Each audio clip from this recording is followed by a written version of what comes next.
Programme Kaavish के साथ मैं हूँ आपका मेज़बान इमरान नज़ीर। आज हम गुफ्तगू हमारी होगी वो हालात हाज़िर होगी। मतलब जो आजकल हालात पाकिस्तान में हो रहे हैं, उसके हवाले से जैसे कि आपने कहा कि दहशतगर्द हमला हुआ कराची स्टॉक एक्सचेंज के ऊपर, और जो दहशतगर्द थे वो सब के सब मारे गए। उसमें हमारे पुलिस के जो एहलकार हैं वो बेचारे शहीद हुए। इसके साथ-साथ आपने देखा कि ये ऐसा ही एक हमला तकरीबन 1.5 साल पहले अमेरिकन कॉन्सुलेट पे किया गया था, और ये बीएलए के लोग इसमें शामिल हैं, जो कि गवर्नमेंट की तरफ से पता चलता है। और ये बात हमें पहले भी जो है बताई कुलभूषण यादव ने, जब उसे गिरफ्तार किया गया तो उसने ये आगाही पूरे सब लोगों को दी कि हम उसमें जो है शामिल हैं। मतलब जो है वो भरपूर तरीके से इन हमलों में शामिल है। मकसद सिर्फ यही है, क्योंकि जिस तरह से आपने देखा कि चाइना ने ज़ाहिर है आपको गर्दन से पकड़ा हुआ है हिंदुस्तान को, तो उसके बजाय ये कि वो है जो है चाइना को उस पे जो है मतलब उसको भरपूर जवाब दें, बल्कि वो हमारी जो है लाइन ऑफ कंट्रोल पे आते हैं और फिर हमारे शहर हमला करवाते हैं, ताकि उनकी जो आवाम है उसका जो है माइंड जो है वो चेंज कर सकें, उन्हें बता सकें जनाब ये हमने किया। मतलब अजीब मतलब सियासी हालात हमें दिखाई देते हैं कि जिस तरह से जहाँ जवाब देना चाहिए वहाँ जवाब दे नहीं पाए, और जहाँ अमन पसंद लोग हैं वहाँ पे हमला किया जाए। तो मेरा आज इसी हवाले से बात होगी, क्योंकि हमारे पास ये तमाम बातें, तमाम खबरें जो है मीडिया हमारा पहुँचाता है, क्योंकि हमारा मीडिया बड़ी जिम्मेदारी के साथ खबरें पहुँचाता है, के साथ पहुँचाता है। तो इसी हवाले से बात होगी, और थोड़ा सा निगाह जो है हम हिंदुस्तान के जो अभी हालात हैं उस पर भी डाल देंगे, उस पर भी एक रोशनी हमारी हम डालेंगे, ताकि हमें पता चल सके कि वहाँ जो चल रहा है उसकी वजह से यहाँ पे जो है चाइना की जो हमारे यहाँ सरमायाकारी हो रही है उसे सबूताज करने के लिए ये काम किया जा रहा है। तो आज जो इस प्रोग्राम में जो गुफ्तगू के लिए हमने मेहमान गिरामी को बुलाया है, वो ज़ाहिर जाने पहचाने लोग हैं आप लोगों के। 72 न्यूज़ पाकिस्तान के सीईओ हैं हमारे साथ, सीनियर सचिव भी हैं, और फाउंडर है इलेक्ट्रॉनिक मीडिया ओडिशा एसोसिएशन जो है उसके फाउंडर हैं जनाब असद जाफरी साहब। पहली दफा हिदायत टीवी पे मेरे साथ हैं, और एक गहरी निगाह है इनकी तमाम हालात पे है, उनको इसमें शामिल करेंगे। और इसी के साथ ओडिशा एंकर और सिंगर, बहुत ही मशहूर शख्सियत जो आप देखते हैं मेरे साथ मौजूद होती है, जनाब फराज अहमद साहब मेरे साथ इस प्रोग्राम का हिस्सा है, और तजिया निगाह जनाब अरशद सिद्दीकी साहब इस प्रोग्राम में अपना तजिया देंगे, क्योंकि हमने इनसे जानना ये है सिद्दीकी साहब से कि जैसे कि कुलभूषण यादव ने भी कहा था कि बलूचिस्तान और सिंध में, खासतौर पर कराची में उसने लोगों को सेलेक्ट किया और वहाँ पे दहशतगर्दी करवाई। तो असल में जानना इसी हवाले से चाहेंगे। सबसे पहले जो है असद जाफरी साहब की तरफ जाऊंगा मैं, और असद जाफरी साहब से पहला सवाल यही जानूंगा, जाफरी साहब किस तरह से देखते हैं कल जो कराची स्टॉक एक्सचेंज में हमला किया गया और चारों चारों दहशतगर्द मारे भी गए, और उनके बारे में जो डिटेल्स आई हैं वो भी यही है कि डीएलए के लोग थे वो, और ऐसा ही एक हमला हमने 1.5 साल पहले जो है अमेरिकन एम्बेसी के बाहर भी देखा था। तो आपको क्या क्या दिखाई दिया इसके अंदर, किस तरह से देखते हैं आप इस हमले को?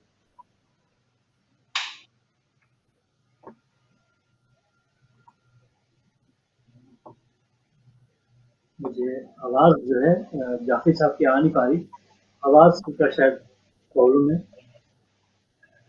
आवाज़ बिल्कुल नहीं आ पा रही है। तो मैं इसी सवाल को फराज अहमद साहब आप ही तरफ लेके जाऊंगा, क्योंकि आपके भी माशाल्लाह बेहतरीन शो चल रहे हैं, हम देख रहे हैं। तो इतनी देर में जाफरी साहब का वो जो है सिस्टम सही होता है और आवाज़ उनकी हम तक पहुंचती है। तो मैं फराज अहमद साहब आपसे जानना चाहूंगा, आप इस पूरे वाक़े को किस तरह से देखते ये जो कल का वाक़ये की बात कर रहे हैं आप, जो ये जो दहशतगर्दी का वाक़या हुआ है हैं? जी, जी। बेसिकली। इमरान भाई देखें, पहले तो मैं आप सब लोगों का शुक्रिया अदा करता हूँ, हिदायत टीवी का और आपकी जो काविश प्रोग्राम है, यानी कि इस पेंडोलम के इस माहौल के अंदर भी माशाल्लाह आप लोग जो है बड़ा अच्छा लेवल में काम कर रहे हैं। आपकी टीम पीछे बैठ के बहुत अच्छा लेवल में काम कर रही है, और थोड़े से ग्लिचेस इसलिए आते हैं, ये जो आवाज़ नहीं आ रही, चीज़ें नहीं आ रही, क्योंकि आप लोग स्टूडियो में नहीं बैठे हुए हैं, इसकी वजह से थोड़ा मसला होता है। तो लोगों को भी इस चीज़ के बारे में शायद अंदाज़ा भी होगा। जहां तक ये आपने बात करी है दहशतगर्दी की, इमरान भाई, ये तो पाकिस्तान के पीछे अभी से नहीं, ये जब से पाकिस्तान ने जो है बम धमाके किए थे, उस दौर से और उससे पहले से, क्योंकि पाकिस्तान की स्ट्रेटेजिक जो प्रॉब्लम है कि वो 5 या 4 बॉर्डर्स जो साथ साथ में लग रहे हैं, वो बहुत ज़बरदस्त जगह पे है पाकिस्तान। अल्लाह ने हम लोगों को इतनी ज़बरदस्त ज़मीन दी है, इतनी ज़बरदस्त चीज़ें दी हैं। तो एक जिस तरीके से आजकल हम लोग और आप लोग भी सब महब है उर्दुगान ड्रामे के अंदर भी, तो उसी तरीके के जो है वो माहौल लग रहा है कि उनके पीछे बहुत सारी कुव्वतें और बहुत सारी चीज़ें लगी हुई हैं, जो पाकिस्तान को डीमोरलाइज़ करने के चक्करों में लगी हुई है। आप अंदाज़ा ये करें कि एक स्टॉक एक्सचेंज में जो वो हुआ है, बीबीसी या इतने बड़े-बड़े इदारे कभी भी फ्रंट लाइन न्यूज़ नहीं देते हैं। उन्होंने फ्रंट लाइन न्यूज़ दी है इसके ऊपर और दबा के न्यूज़ चलाए जा रहे हैं, दबा के चीज़ें करे जा रहे हैं। तो इसका अंदाज़ा ये होता है कि पाकिस्तान का जब नेगेटिविटी कुछ भी स्मॉल थोड़ी-सी भी कोई चीज़ होती है, तो उसको दुनिया के अंदर ऐसा उछाला जाता है कि जी पाकिस्तान में ये हो गया। पाकिस्तान की जो पॉज़िटिविटी है वो कभी भी नहीं दिखाया जाता उसको। अब आप अंदाज़ा ये करें कि दुनिया के अंदर अगर कभी भी किसी जगह के ऊपर भी ऐसे कोई वाक़यात होते हैं, तो सेकंड डे क्या आप हम लोग और आप लोग यूके में रहते हैं, कहीं पे कोई क्राइम हो जाए, कहीं पे एक बंदा मर जाए, तो 3 या 4 रोज़ तक पुलिस खड़ी रहती है वहाँ पे और वो एरिया को खोलती नहीं है। आप अंदाज़ा करें कि नेक्स्ट डे स्टॉक एक्सचेंज अल्हम्दुलिल्लाह 100 इंडेक्स से ऊपर चली गई है। कैन यू बिलीव कि कहीं दुनिया के अंदर ऐसा देखा है आपने कि स्टॉक एक्सचेंज आपका 100 से अबूर कर गई है? तो ये तो बहुत बड़ी बात है ये अल्हम्दुलिल्लाह। और पाकिस्तान के लिए बहुत जो कहा जाएगा ना कि पाकिस्तान एक वो कौम है, पाकिस्तानी वो कौम है कि जिन्होंने जो है ये जो एपीएस के बच्चों का जो सीन हुआ था, उसके अंदर ये प्रूव करा है कि हम लोग नेक्स्ट डे उन्होंने स्कूल खोला। इसी तरीके से ये जो दहशतगर्दी का वाक़या हुआ है, इसके अंदर भी लोगों ने खड़े हुए हैं और नेक्स्ट डे उन्होंने कहा है नहीं हम अपनी जॉब्स पे जाएँगे।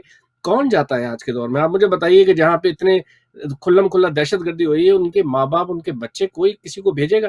पर कौन जाएगा? सिर्फ़ पाकिस्तानी कौम जाएगी। पाकिस्तानी कौम इन चीज़ों को चैलेंजेस को फेस करना जानती है, उनको खड़ा होना जानती है। और अल्हम्दुलिल्लाह आप देखें कि 100 इंडेक्स से ऊपर जाना ये पूरी दुनिया के लिए बहुत बड़ी मिसाल है, बहुत बड़ी मिसाल है। और हम लोग इसको टेक ओवर ही नहीं करते, हम लोग इसको क्रेडिट ही नहीं लेते हैं। आज आप अपना शो कर रहे हैं ये, तो मैं इस शो के तवज्जुह से तमाम पाकिस्तानी जितने दुनिया में अंदर ये देख रहे होंगे, उनको मुबारकबाद दूंगा कि हम वो कौम है जो इस हालात के अंदर भी खड़े होकर अपने आप को हमने प्रूव किया है कि 100 इंडेक्स से ऊपर ले जाना बहुत बड़ी बात होती है। जी इमरान भाई। हमने देखा ही कि कारोबार चलता रहा, कारोबार रुका नहीं और ये 8 मिनट की जो कारोबार उसने पूरी दुनिया में बता दिया कि हमारे जो सिक्योरिटी इदारे हैं वो कितने मुस्तहकम हैं, कितने ज़बरदस्त हैं और उसके जो नौजवान हैं कितने मतलब बेहतरीन अंदाज में अपनी ड्यूटी अंजाम दे रहे हैं। 8 मिनट के अंदर उन्होंने 4 दहशतगर्दों को, जबकि हम देखते हैं बहुत सी जगहों पे इस तरह के वाक़यात होते हैं और वहाँ की एजेंसीज़ जो हैं उसको प्रॉपर तरीके से नहीं कर पाती और घंटों लग जाते हैं उस प्रोसेस को करने में। और ये बड़ी बात हमारे लिए बड़ी बड़ी हमारे बाइस फ़ख्र है हमारी बात कि हमारे सिक्योरिटी इदारे इतने खूबसूरत और इतने अच्छे हैं। उन्होंने पूरी जान के साथ और जुनून के साथ जो है अपने मुल्क की हिफाजत का जो है वो उसका उसका बेड़ा उठाया हुआ है। तो मैं समझता हूँ कि एक बड़ी बात है और जैसे कि बताया फराज अहमद साहब ने भी कि स्टॉक एक्सचेंज जो है वो रुकी नहीं और वो चलती रही और उसमें 100 इंडेक्स तक मतलब बिजनेस हुआ।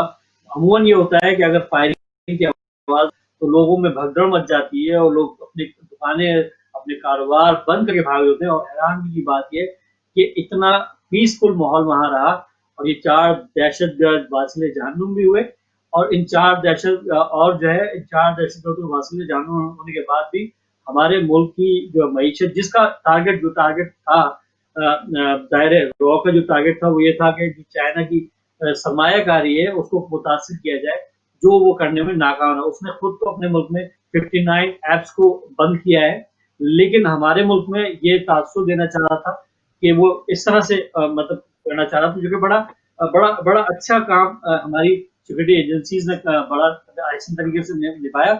मैं जाऊंगा फिर दोबारा आपसे जाफरी साहब हमारे साथ दोबारा कनेक्ट हो चुके हैं। जाफरी साहब क्या कहना चाहेंगे जैसे फराज अहमद साहब ने कहा?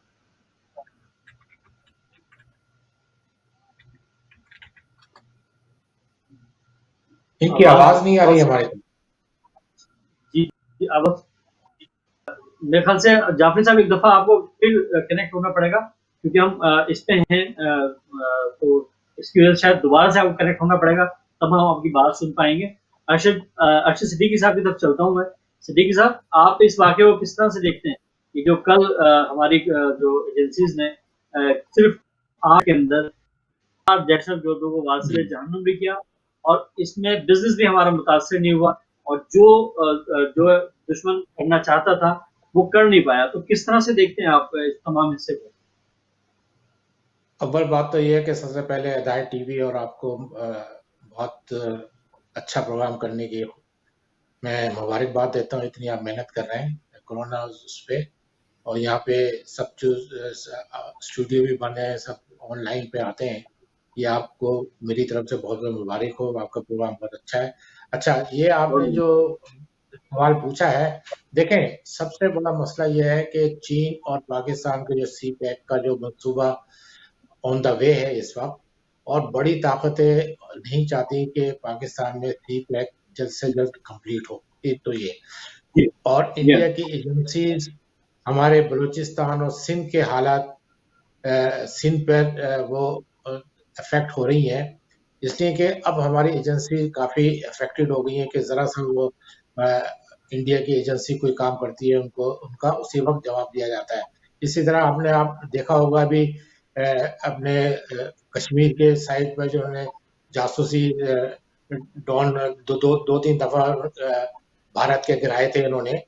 ये कोशिश तो कर रहे हैं, और वहां से चीन को भी उन्होंने परेशान किया, मगर चीन ने फौरन जवाब दिया उनकी फौज को।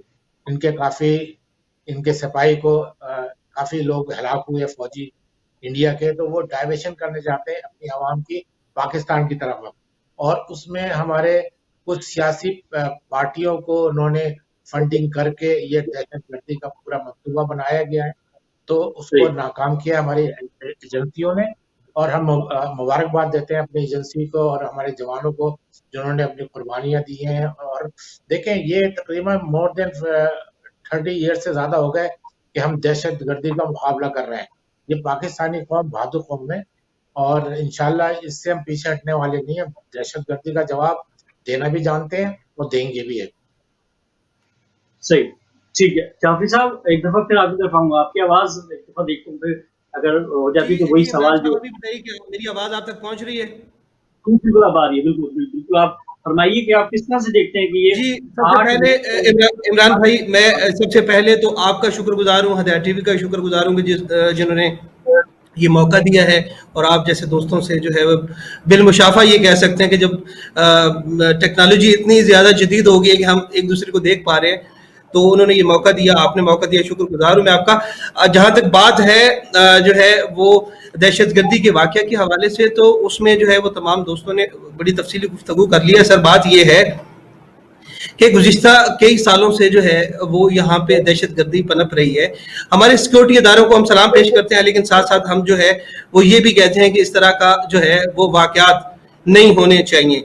अभी जैसे जो है वो कराची में मकामी सतह पे भी जो उनको सपोर्ट दी गई है, तो उनको हमें देखना चाहिए। उसके अलावा कराची आपकी नज़र में आए, इससे पहले बहुत सारे ऐसे जो है वो दहशतगर्दी के वाक़यात सर देख कि एक दूसरे को मारना भी दहशतगर्दी होती है। बम ब्लास्ट होना एक अलग बात है, उसके अलावा टारगेट किलिंग जो है वो गुज़िश्ता कई सालों से वहाँ पे चलते रही है। तो गवर्नमेंट को, सिक्योरिटी इदारों को चाहिए कि जो है वो इतनी गहरी नज़र रखे उसके ऊपर, ताकि जो है वो इस तरह की कीमती जानें ज़ाया ना हो। अब आप देखें कि 4 दहशतगर्द मारे गए हैं, तो उसके अलावा सिक्योरिटी इदारों में जो है वो रेंजर ने एक प्रेस कॉन्फ्रेंस करी है। मेरा ज़ाहिर है कि ज़ाती इख्तलाफ हो सकता है कि उसमें तो किरदार जो है वो रेंजर का था ही नहीं, सबसे पहले उन्होंने प्रेस कॉन्फ्रेंस करी है।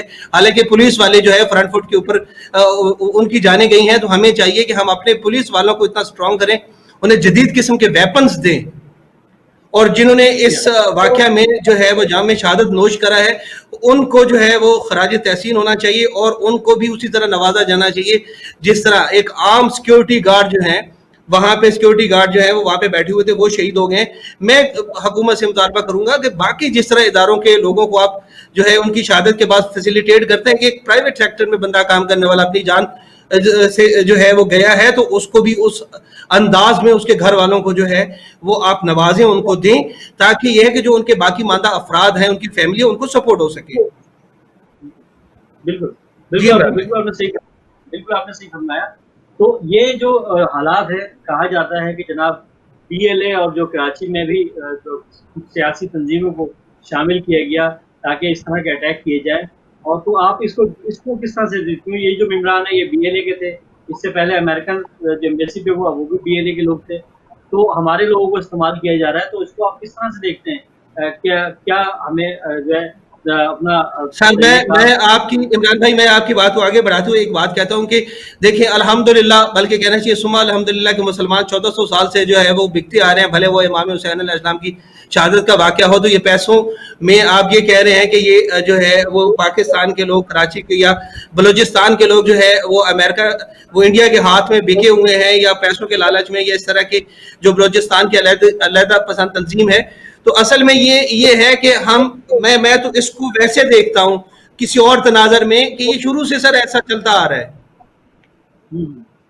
सही, तो बिल्कुल आप सही फरमा रहे हैं।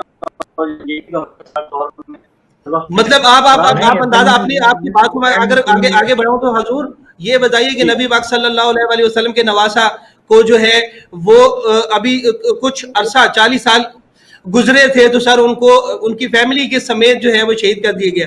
तो वो क्या था लालच सर? मताए दुनिया थी ना सर। अगर पाकिस्तान के खिलाफ पाकिस्तान के लोग ही काम कर रहे हैं, पाकिस्तान को तबाह बर्बाद कर रहे हैं, यहाँ पे ब्लास्ट हो रहे हैं या टारगेट किलिंग हो रही है, तो इंडिया से तो कोई बंदा नहीं आएगा ना सर, पाकिस्तान के बंदे होंगे। जी हाँ, बिल्कुल बिल्कुल। फराज, आप किस तरह से देखते हैं? आप तमाम इन हालात को आपने किस तरह से देखा? क्योंकि जैसे ही कहा जा रहा है कि हमारे जो अपने लोग होते हैं उन्हीं को खरीद लिया जाता है, तो इसके लिए क्या किया जाए कि लोग इस तरह से बिकना बंद हो जाए? देखिए इमरान भाई, बिकना तो बंद कभी नहीं होंगे, क्योंकि जर, जमीन और जो कहा गया है औरत, ये 3 चीजें हैं जो फितना है दुनिया के अंदर रहेंगे। और जिनका ईमान अच्छा होता है, जिनका ईमान ताज़ा होता है, वो कभी भी इन चीज़ों के ऊपर जो है वो बिकते नहीं है। बट अनफॉर्चुनेटली और फॉर्चुनेटली हम थर्ड वर्ल्ड कंट्री या मुसलमानों की अगर आप हिस्ट्री देखें, तो सबसे ज़्यादा जो है हम लोगों के अंदर अपने दुश्मन खुद ही, हमको बाहर से किसी ने नहीं मारा, हमको अंदर से मारा गया है। हमेशा हमारे अंदर ही के लोग जो बाहर निकले हैं, और वो पैसों की वजह से, लालच की वजह से जो है उन्होंने हमारी पूरी हिस्ट्री आप देख लीजिए आपको कि जहाँ जहाँ से भी बड़ी बड़ी जो हमारी शिकस्त हुई है, वो शिकस्त जो है वो इंटरनल की वजह से हुई है, बाहर की वजह से नहीं हुई है। तो इसी तरीके से पाकिस्तान के अंदर भी है। आप देख लें, आप पाकिस्तान के अंदर जब अभी इमरान कासी को जब अमेरिका के आते, तो इमरान कासी के जो बयान थे वो सबके सामने है। इस तरीके से बड़े बड़े लोगों के सामने है कि हम लोग कुछ डॉलर्स के खातिर या कुछ पैसों के खातिर जो है वो हम लोग ये काम भी कर लेते हैं। But end of the day कुछ महरूमियाँ भी हैं इमरान भाई, जो हम लोग को पूरी करनी चाहिए। स्पेशली कराची के ऊपर अगर मैं बोलूँ कि कराची के ऊपर अब आप अंदाज़ा ये करें कि 14 सीटें देने के बावजूद और सब कुछ करने के बावजूद, और अभी भी वहाँ पे पानी, बिजली और छोटी छोटी चीज़ों से लोग महरूम हैं। यानी कि आप अंदाज़ा ये करें कि एक पाकिस्तान के अंदर, या स्पेशली अगर मैं कराची की बात करूँ, तो कराची के अंदर एक महरूमियाँ इतनी ज़्यादा बढ़ गई हैं कि एक बहुत बड़े बंगले के अंदर एक कुत्ते को गोश्त जो डाल रहे होते हैं इंसान, वो उसके घर के सामने एक झोपड़ी वाला जब रोजाना निकलता होगा और वो देखता होगा कि ये जो कुत्ते को गोश्त डाल रहा है वो कितना महंगा डाल रहा है, और उनके घर के अंदर फाके चल रहे हैं, तो इससे बदअमनी और चीज़ों तो फैलेंगी। और स्पेशली इन जैसी चीज़ों को जो है वो आपका दुश्मन इस्तेमाल करेगा। जो सिंपल सी चीज़ है, दुश्मन आपको बोलेगा कि यार ये पैसा लो हमसे और चीज़ें करो। अब इंडिया की आप जर्नलिज्म देख लीजिए कि इंडिया के अंदर जर्नलिस्ट जो है वो ऑन लाइव टेलीविजन के ऊपर पाकिस्तान के ऐसे लोगों को ले रहे हैं जो पाकिस्तान की गद्दारी के जो जुमरे में आ रहे हैं, और वो बातें कर रहे हैं, और वो बात करके ये पूछ रहे हैं कि भाई बताओ कि हमको पैसे दो या हमको ट्रेनिंग दो और हम पाकिस्तान के खिलाफ काम करें और चीज़ें करें। ये दुनिया के अंदर मैंने कभी कोई ऐसी जर्नलिज्म देखी नहीं जो इंडिया की जर्नलिज्म चल रही है इस टाइम को। पाकिस्तान का हाल देखिए कि ऑपोजिट है बिल्कुल। यानी कि पाकिस्तान जो है वो लग रहा है सत्तू पी के सोया हुआ है, और इंडिया वाले जो है वो कबूतर के ऊपर एक पूरी फिल्म चला देते हैं कि भाई कबूतर ऐसे आया और कबूतर वैसे आया। हमारे सामने जब इतना बड़ा एक ये जो बंदे पकड़े गए हैं, ट्रेंड होके आ रहे हैं, सारी चीजें आ रही हैं, तो पाकिस्तान जो है इस टाइम के ऊपर फ्रंट फुट पे क्यों नहीं खेल रहा? फ्रंट फुट पे आके नाम लेके बोल रहा है कि भाई ये देखो तुम लोगों के चैनल इस दहशतगर्दी के पीछे बैठे हुए हैं, तुम्हारा मुल्क तुम्हारा दहशतगर्दी के पीछे बैठा है, ताकि हम इसको एक्सपोज करें पूरी दुनिया के अंदर। इंडिया को एक्सपोज करने का इससे अच्छे मौके कब आएंगे जब आप इसका एक्सपोज ही नहीं करेंगे? आप बैठे हुए हैं और खामोश बैठ के आपने कहा कुछ नहीं कर रहा है। सही है, बिल्कुल बिल्कुल, आपने बिल्कुल सही तवज्जो दिलवाई है। और इसी हवाले से अरशद सिद्दीकी साहब, मैं आपकी तरफ आऊंगा और जानूंगा इसी हवाले से, क्योंकि बात की गई BLA के हवाले से, बात फराज अहमद साहब ने भी की और असद जाफरी साहब भी यही कह रहे हैं कि हमारे लोग भी चाहते हैं। पिछले DSP से भी रहा, और जाहिर है आप तमाम NGO एक्टिविटीज को देख सके। मोहम्मद अनवर के हवाले से भी एक पैगाम बयान आया जिसमें उन्होंने कहा कि हम पैसे लिया करते थे रॉ से और जो है हालात खराब करते थे कराची के। तो किस तरह से देखते हैं आप, क्या कितनी सदाकत इस बात में? देखिए इमरान भाई, मैंने आपको इनकी करप्शन के डॉक्यूमेंट भी भेजे थे, आप वो स्क्रीन पे चलाएं पहले। मेरे पास प्रूफ है सारे, ये किस तरह पैसे लेते थे, इन्होंने किस तरह करप्शन की। मगर मैं कसूरवार सिर्फ जमात के लीडर को नहीं कहूँगा, ये जो जितने इनके राब्ता कमेटी के लोग थे सब शामिल थे इस चीज में। अब ये इतने बच्चे भी नहीं थे कि वो पैसे लाके अपने कायद को देते थे। वो ये बताएं कि दुनिया में कभी ऐसा हुआ है कि वो कैश लेके आ रहे हैं, वो पैसे अपने कायद को दे रहे हैं? ये सब झूठ का पुलंदा। ये प्रॉपर तरीके से थ्रू उन्होंने जो चैरिटी खोली हुई थी उसके जरिए पैसा लाते थे ये। और उसमें अनवर साहब ने खुद अपने पैसे खूब बनाए। इनकी प्रॉपर्टियां देखें पाकिस्तान के अंदर कितनी है, उसके मैंने आपको डॉक्यूमेंट्स दिए हैं, वो जरा स्क्रीन पे चलाएं। इनका सफारी पार्क, आधा सफारी पार्क इनके भतीजे के नाम है, अलादीन पार्क इनके दामाद के नाम है। अब इनसे ये पूछें तो 11 पार्क इनके नाम है अनवर भाई के। आप इनसे ये पूछें कि ये अलॉटमेंट किसने की है? मुस्तफा कमाल के दौर में इनको पार्क दिए गए। इनको इनका भाई चुन्नू लागर ने चाइना कटिंग का मास्टर आदमी था। उसने बेच के यहाँ पे इनको पैसा भी प्रोवाइड किया है। जहां तक इंडिया का ताल्लुक है, इंडिया से पैसे लेते थे मगर चैरिटी के थ्रू लेते थे ये पैसे। और कौन करता था? अच्छा, सबसे पहले जी अनवर साहब से ये पूछा जाए, जो एक निजी चैनल में इन्होंने इंटरव्यू दिया है कि मैं इंडिया से पैसे लाके देता था, तो मैं इस चीज का गवाह हूं कि सबसे पहले इंडिया के हाई कमिश्नर से मुलाकात अनवर साहब ने अल्ताफ हुसैन की करवाई थी। इनसे पूछें कि आपके इंडिया से ताल्लुकात कैसे पैदा हुए। ये तो अव्वल बात तो ये तो पाकिस्तानी है ही नहीं, ये तो बांग्लादेश ही आए थे, आज तक पाकिस्तान नहीं गए। इनको ये नहीं पता कि इनका पासपोर्ट अभी बना था। तो ये तो इनका नाम है मुनव्वर शास्त्री कहता हूं मैं इनको, मुनव्वर शास्त्री, अनवर शास्त्री नाम है इनका। तो ये तो देखा जाए तो अभी तक कन्वर्ट में हिंदू थे ये। जो पार्क आप बता रहे हैं, जो प्रॉपर्टी आप बता रहे हैं, तो वो प्रॉपर्टी कैसे बना ली जब पासपोर्ट मांगा नहीं था? अरे भाई, ये पासवर्ड बाद में बनाए जब ये एमक्यू में इंटर हुए हैं ना, ये जब इनका पासवर्ड बना है, जब ये इंटर हुए हैं एमक्यूएम में, लूटना शुरू किया है इन्होंने, तो इनके पासवर्ड बने। अब पूरे खानदान को उन्होंने वहां भेजा। अपने साला इनका जो कमाल है, ये यूसी नासिम गुलबर्ग का सबसे ज्यादा फंड गुलबर्ग के उसमें थे। उन्होंने अरबों रुपया इनके नाम किया हुआ है। ये मुस्तफा कमाल के साथ मिले हुए थे सारे लोग।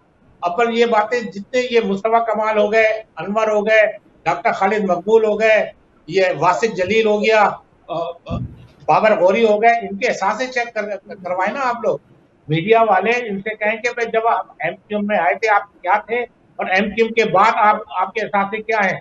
ये इन सब लोगों ने पैसा बना के हमारी कौम का बर्बाद कर दिया।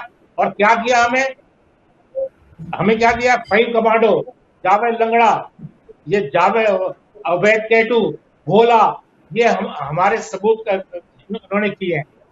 ये 25,000 जवानों को मरवा के उन्होंने पूरी महाजिर कौम को खत्म कर दिया। अब ये अपने चेहरे बदल के दोबारा आना चाहते हैं ये लोग।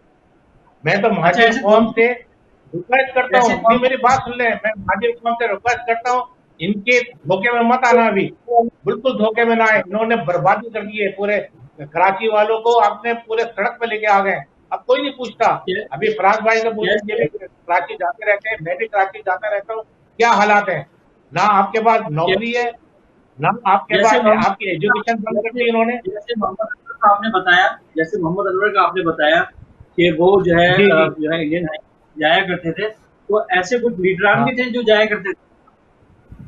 नहीं, सिर्फ अनवर भाई इंडिया जाते थे और कोई नहीं गया यहाँ से। मैं आपको ये बता दूं, ये कोई प्लानिंग अनवर भाई की थी ये। और एजेंसी रॉ से मिलवाने का सबसे पहला काम अनवर ने किया था। इसलिए ये फॉरेन अफेयर डील करते थे राब्ता कमेटी में। ये जेनेवा भी जाते थे, पूरा यूरोप घूमते थे, अमेरिका जा रहे हैं कभी।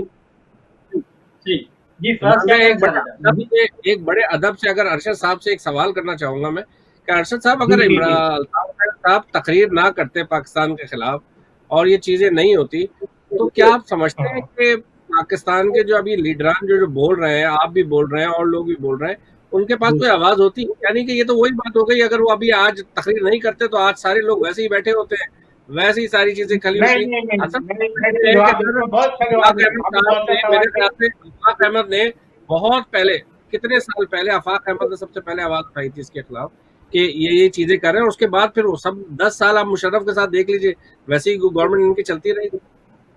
सर मैं बिल्कुल थोड़ा बिल्कुल ब्लेम अपनी एजेंसी को भी देता हूँ। जब मुशर्रफ बैठ के अनवर साहब के घरों में शराब पार्टी अरेंज होती थी, जब एजेंसी वाले सो रहे थे, क्या एजेंसी वालों को मालूम नहीं था इनकी फंडिंग कहाँ से आ रही है? ये सब देखे, ठीक मेरी बात सुने, इसमें सब शामिल है। इस ठीक बर्बादी में, सिंध की बर्बादी में सब शामिल है। आप एक एक लीडर को ब्लेम नहीं कर सकते, ये सब शामिल है। क्या हमारी एजेंसी नंबर 1 ऐसी बनी हुई थी क्या? 8 साल मुशर्रफ ने हुकूमत की, क्या एजेंसी सो रही थी क्या वहां पर? ये उनको ठीक पता नहीं था फंडिंग कहां से आ रही है? इनको पता नहीं था ठीक कि एक राब्ता कमेटी का मेन आदमी इंडिया क्यों जा रहा है? या भी नंबर 1 ठीक एजेंसी कहने के हकदार बनते हैं ये लोग? या ठीक है आप खुद ठीक। अच्छा सोचें, आप जाफर खुद सोचें कि इतनी ज्यादा असद जाफरी करप्शन की साहब, गई है, जी तो असद जाफरी इसकी साहब, आप क्या बर्बादी का कहेंगे? सबसे पहला लीडरों के नाम जाता है। कह रहे हैं कि जी जब जी लीडर जी जी जी जी बोलिए।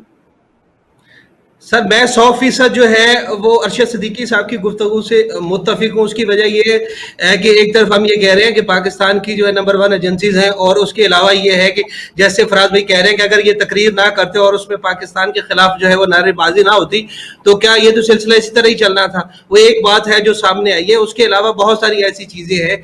अब जब से जो है वो MQM वहां पे इक्तदार में रही है, कराची में, तो आप देख लें कि भत्ता जो है वो, उसके अलावा टारगेट किलिंग और कब्जा माफिया और चाइना कटिंग, ये सारी चीजें सर आपके सामने थी, और मुशर्रफ की हुकूमत उनको पता था, फिर भी वो उनके साथ इत्तेहादी थे। पाकिस्तान पीपल्स पार्टी की हुकूमत जितनी दफा रही है वो उनके इत्तेहादी रही है। अभी जो है वो अल्ताफ साहब की जो है वो तकरीर सामने आई है, तो उसके बाद जो है वो तमाम लीडर जो है वो खुल के सामने आ गए, और वो कह रहे हैं कि नहीं, हम धुले हुए हैं भाई, ये जितना भी काम कर रहे थे ये अल्ताफ साहब कर रहे थे, बाकी मुस्तफा कमाल के जिस तरह जिक्र कर रहे हैं और दीगर जितने भी लोग थे वहां पे, हाँ, तो वो भी तो उसी का हिस्सा थे ना, उसका चट्टा बट्टा थे ना, सारे ये शामिल सब थे, शामिल थे। अभी मिलके वहां पे खा रहे थे ना। जाफरी साहब, आपकी जी बात है, ये सब शामिल है, ये सब के सब चोर हैं। ये सारे जी प्रूफ आप स्क्रीन पे चलाए ना, प्रूफ इनके स्क्रीन पे प्रूफ चला के पूछें, ये सफारी पार्क किसका है, नहीं नहीं ये अलादीन अरशद पार्क साहब, किसका है, ये अरशद पूछे साहब, ना इनसे, असद इन साहब जो लीडरों बात से कर रहे हैं पूछें। ना, अरशद साहब, जी जी असद साहब जो बात जाफरी कर रहे हैं साहब ना, देखिए इसमें एक लीडर नहीं, इसमें जो नीचे लेवल के ऊपर यूनिट इंचार्ज से लेके जो सारे लोग, ये सबके ऊपर आप डाले ना, ये सारों के बारे में बात करें कि अगर कोई नीचे लेवल पे भी भत्ता ले रहा था, वो भी कराची को तबाह करने के अंदर बराबर में कुछ शरीक था। वो बस भी नीचे जो लोगों नीचे को लेवल मारना पे था, देखें क्या साहब, नीचे लेवल पे जब भत्ता लिया जाता था, जब तक ऊपर से ऑर्डर नहीं आते थे, अनवर साहब ऑर्डर नहीं देते थे, भत्ता कोई नहीं कलेक्ट कर सकता था। ये यहाँ से ऑर्डर देते थे, ये इंचार्ज थे सर, इसके सर, हमको पता नहीं सिद्दीकी साहब इनका दमाद मनी लॉन्ड्रिंग में 2 साल जेल में रहा, यहाँ पे क्रिमिनल फैमिली है ये तो। अरशद साहब, आपकी इजाजत हो तो मैं आपसे एक बात पूछूं, ये बताइए कि ये तो गुजरी हुई बातें। अरशद साहब, अच्छा साहब, मेरी एक बात का जवाब दीजिए। अच्छा साहब, मैं आपसे इमरान भाई, आपकी इजाजत से मैं अच्छा साहब से एक सवाल करना चाहूंगा। सिद्दीकी साहब एक मिनट, काफी साहब पूछना चाहेंगे, जी बोलिए। अच्छा साहब, मैं आपसे ये गुजारिश करना चाहूंगा, मुझे एक ये बताइए, ये बातें जो हैं ये आप कह लें कि याद माजी अजाब है यार।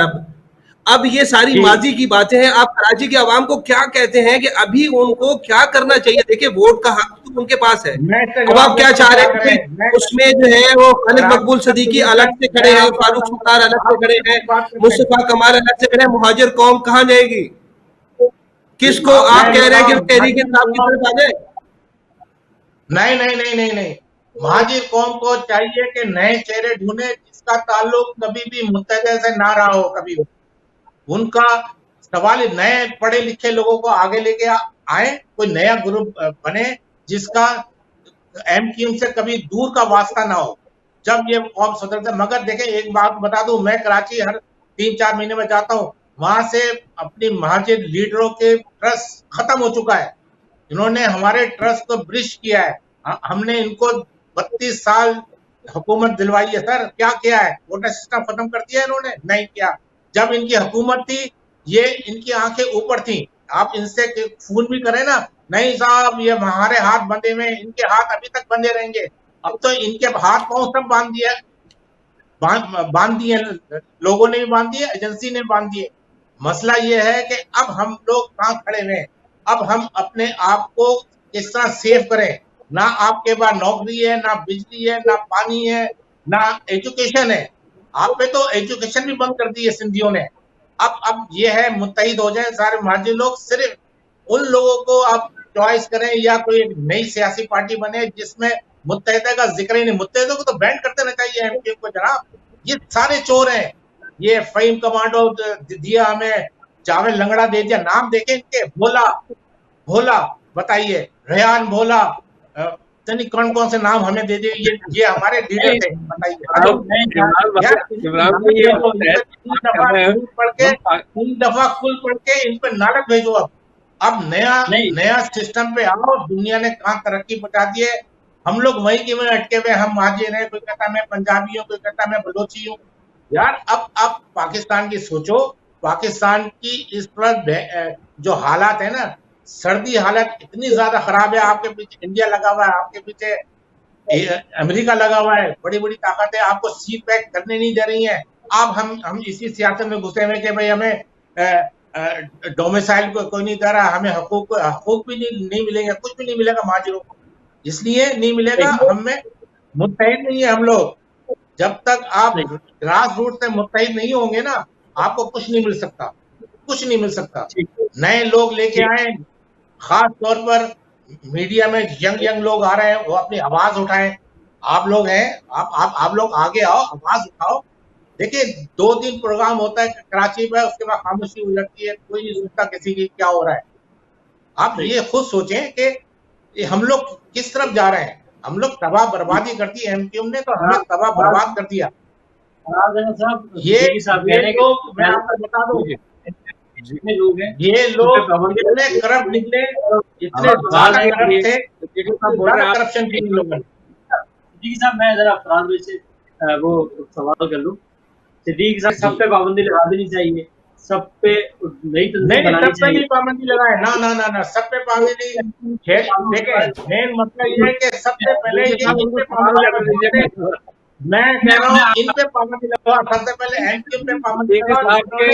हमारी कौम को मरवा दिया, हमारी कौम को तबाह बर्बादी कर दी। यार आप जवान लड़के, एक घर से आप जाके, इमरान नकवी साहब आप जाके कराची को देखें, हर घर से एक लाश उठी है। आप उनके घर जाके देखें, आप पहले फिराज आप देखें क्या हालात हैं, जिनके बच्चे शहीद हुए, उन्होंने क्या किया है। मेरी बात सुनो, क्या किया है।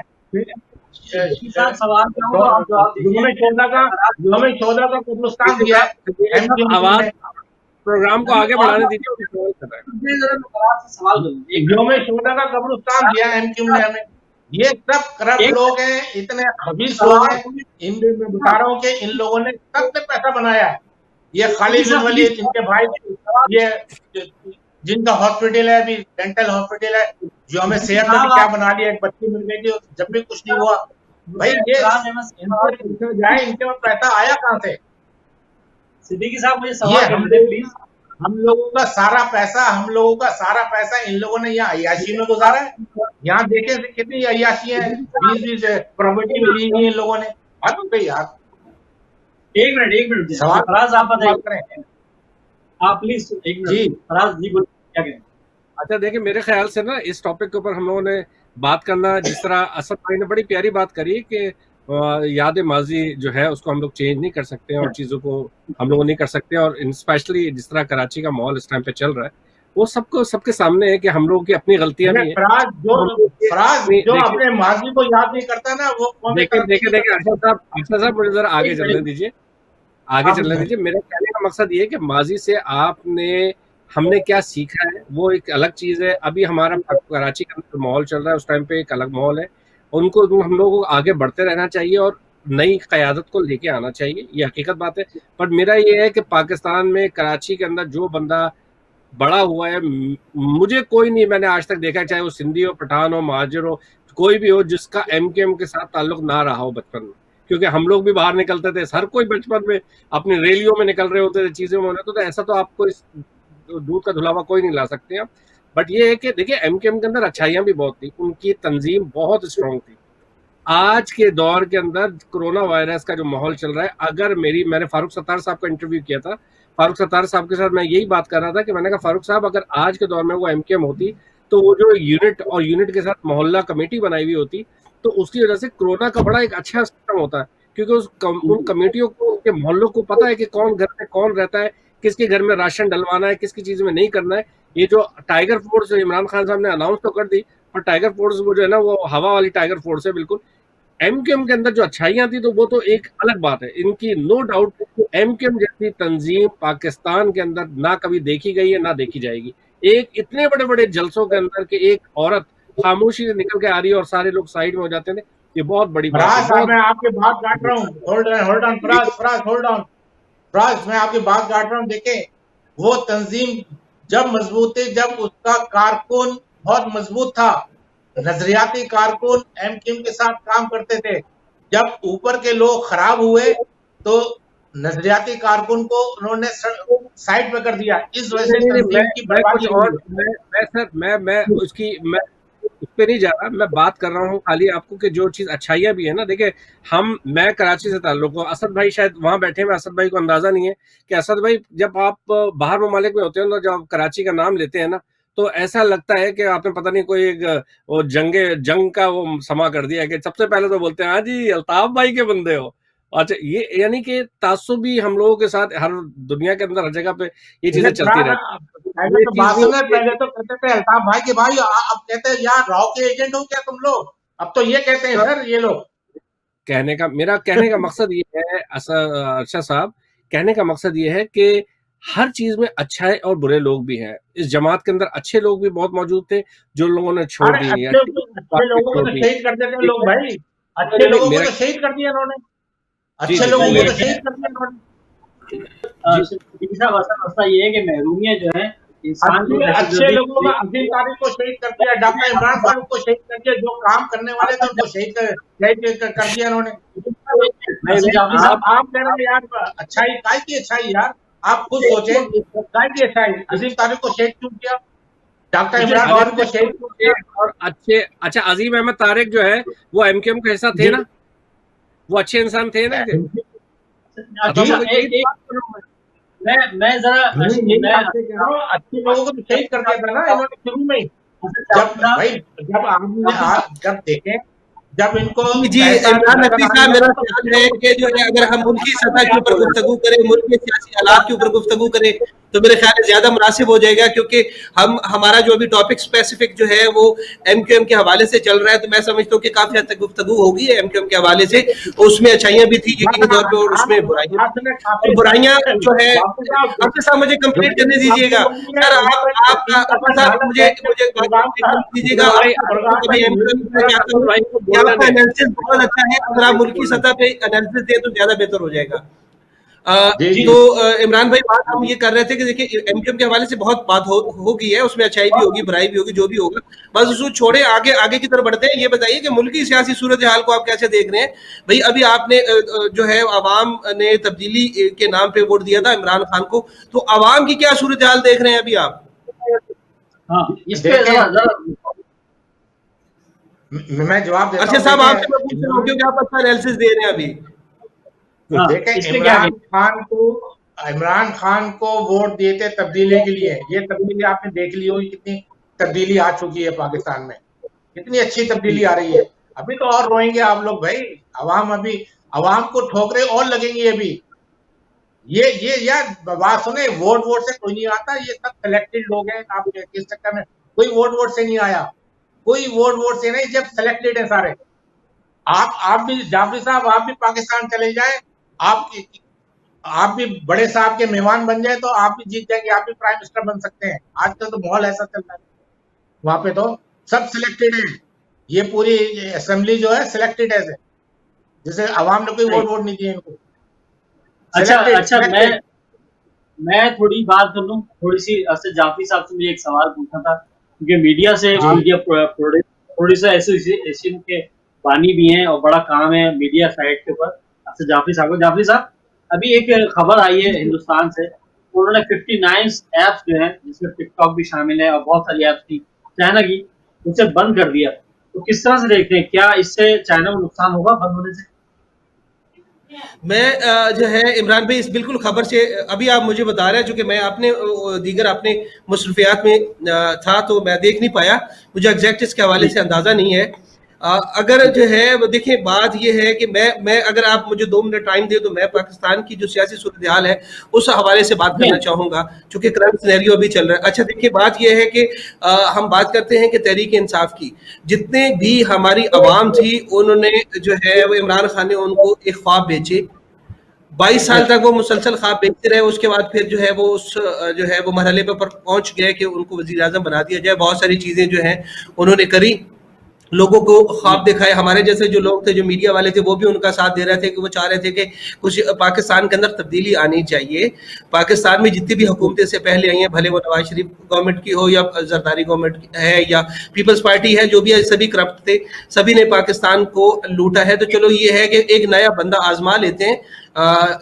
जाहिर है कि वो हुकूमत में इससे पहले नहीं आया था और बज़ाहिरन जो है वो ये भी था कि यार समझदार आदमी है, पढ़ा लिखा आदमी है, इंटरनेशनल जो है वो लेवल पे खेल चुका है, चीज़ों को समझता है, तो लोगों ने उसको वोट दिया। हजूर बात ये है कि मैं तो पाकिस्तान में बैठा हूँ तो पाकिस्तान की बात करूंगा, पाकिस्तान के अवाम की बात करूंगा और वैसे जर्नलिस्ट देखूंगा कि यार जो ख्वाब बेचे थे उस इमरान खान ने, अभी भाई लोग जो है खुदकशियों के ऊपर उतर आ गए। अगर आप बात कोरोना वायरस के हवाले से करें तो इनकी पॉलिसीज पे जो है वो हंसी आती है कि उनको वो कहते हैं कि काश अगर मेरे इख्तियार में होता, अगर मैं जैसे लॉकडाउन चाह रहा था अगर ऐसे होता तो जो है वो ये हालात ना होते, अगर मेरे बस में होता तो लॉकडाउन में इस तरह का ना करता। भाई उसकी बात ही हमें समझ नहीं आ रही। जो अपनी बीवी से पूछ रहा होता है या बीवी उसको बता रही होती है कि भाई मुल्क में महंगाई चल रही है, वो तुम्हें जो है वो नोटिस लेना चाहिए।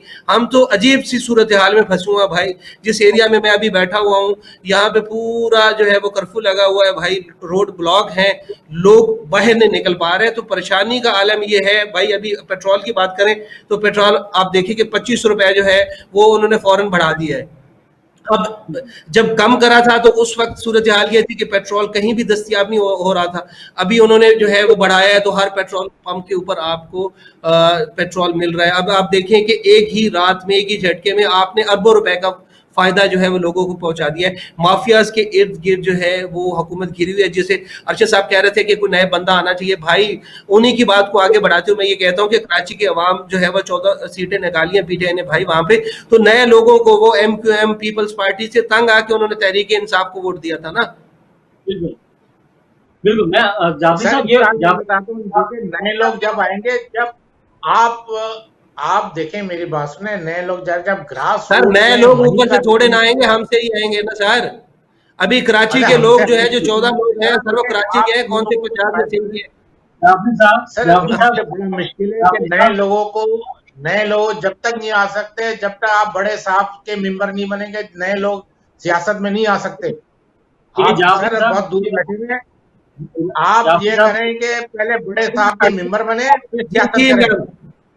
एक मिनट आशीष साहब, जाफरी साहब मुझे ये बता दीजिए कि बिलावल भुट्टो साहब कहते हैं कि जहां वो एक्शन लेते हैं वहीं पे तबाही आ जाती है। चीनी के मसले में, आटे के मसले में और पेट्रोल में जहां जहां एक्शन लिया खान साहब वहीं तो किस तरह से देखते हैं आप इसको कि वाकई ये?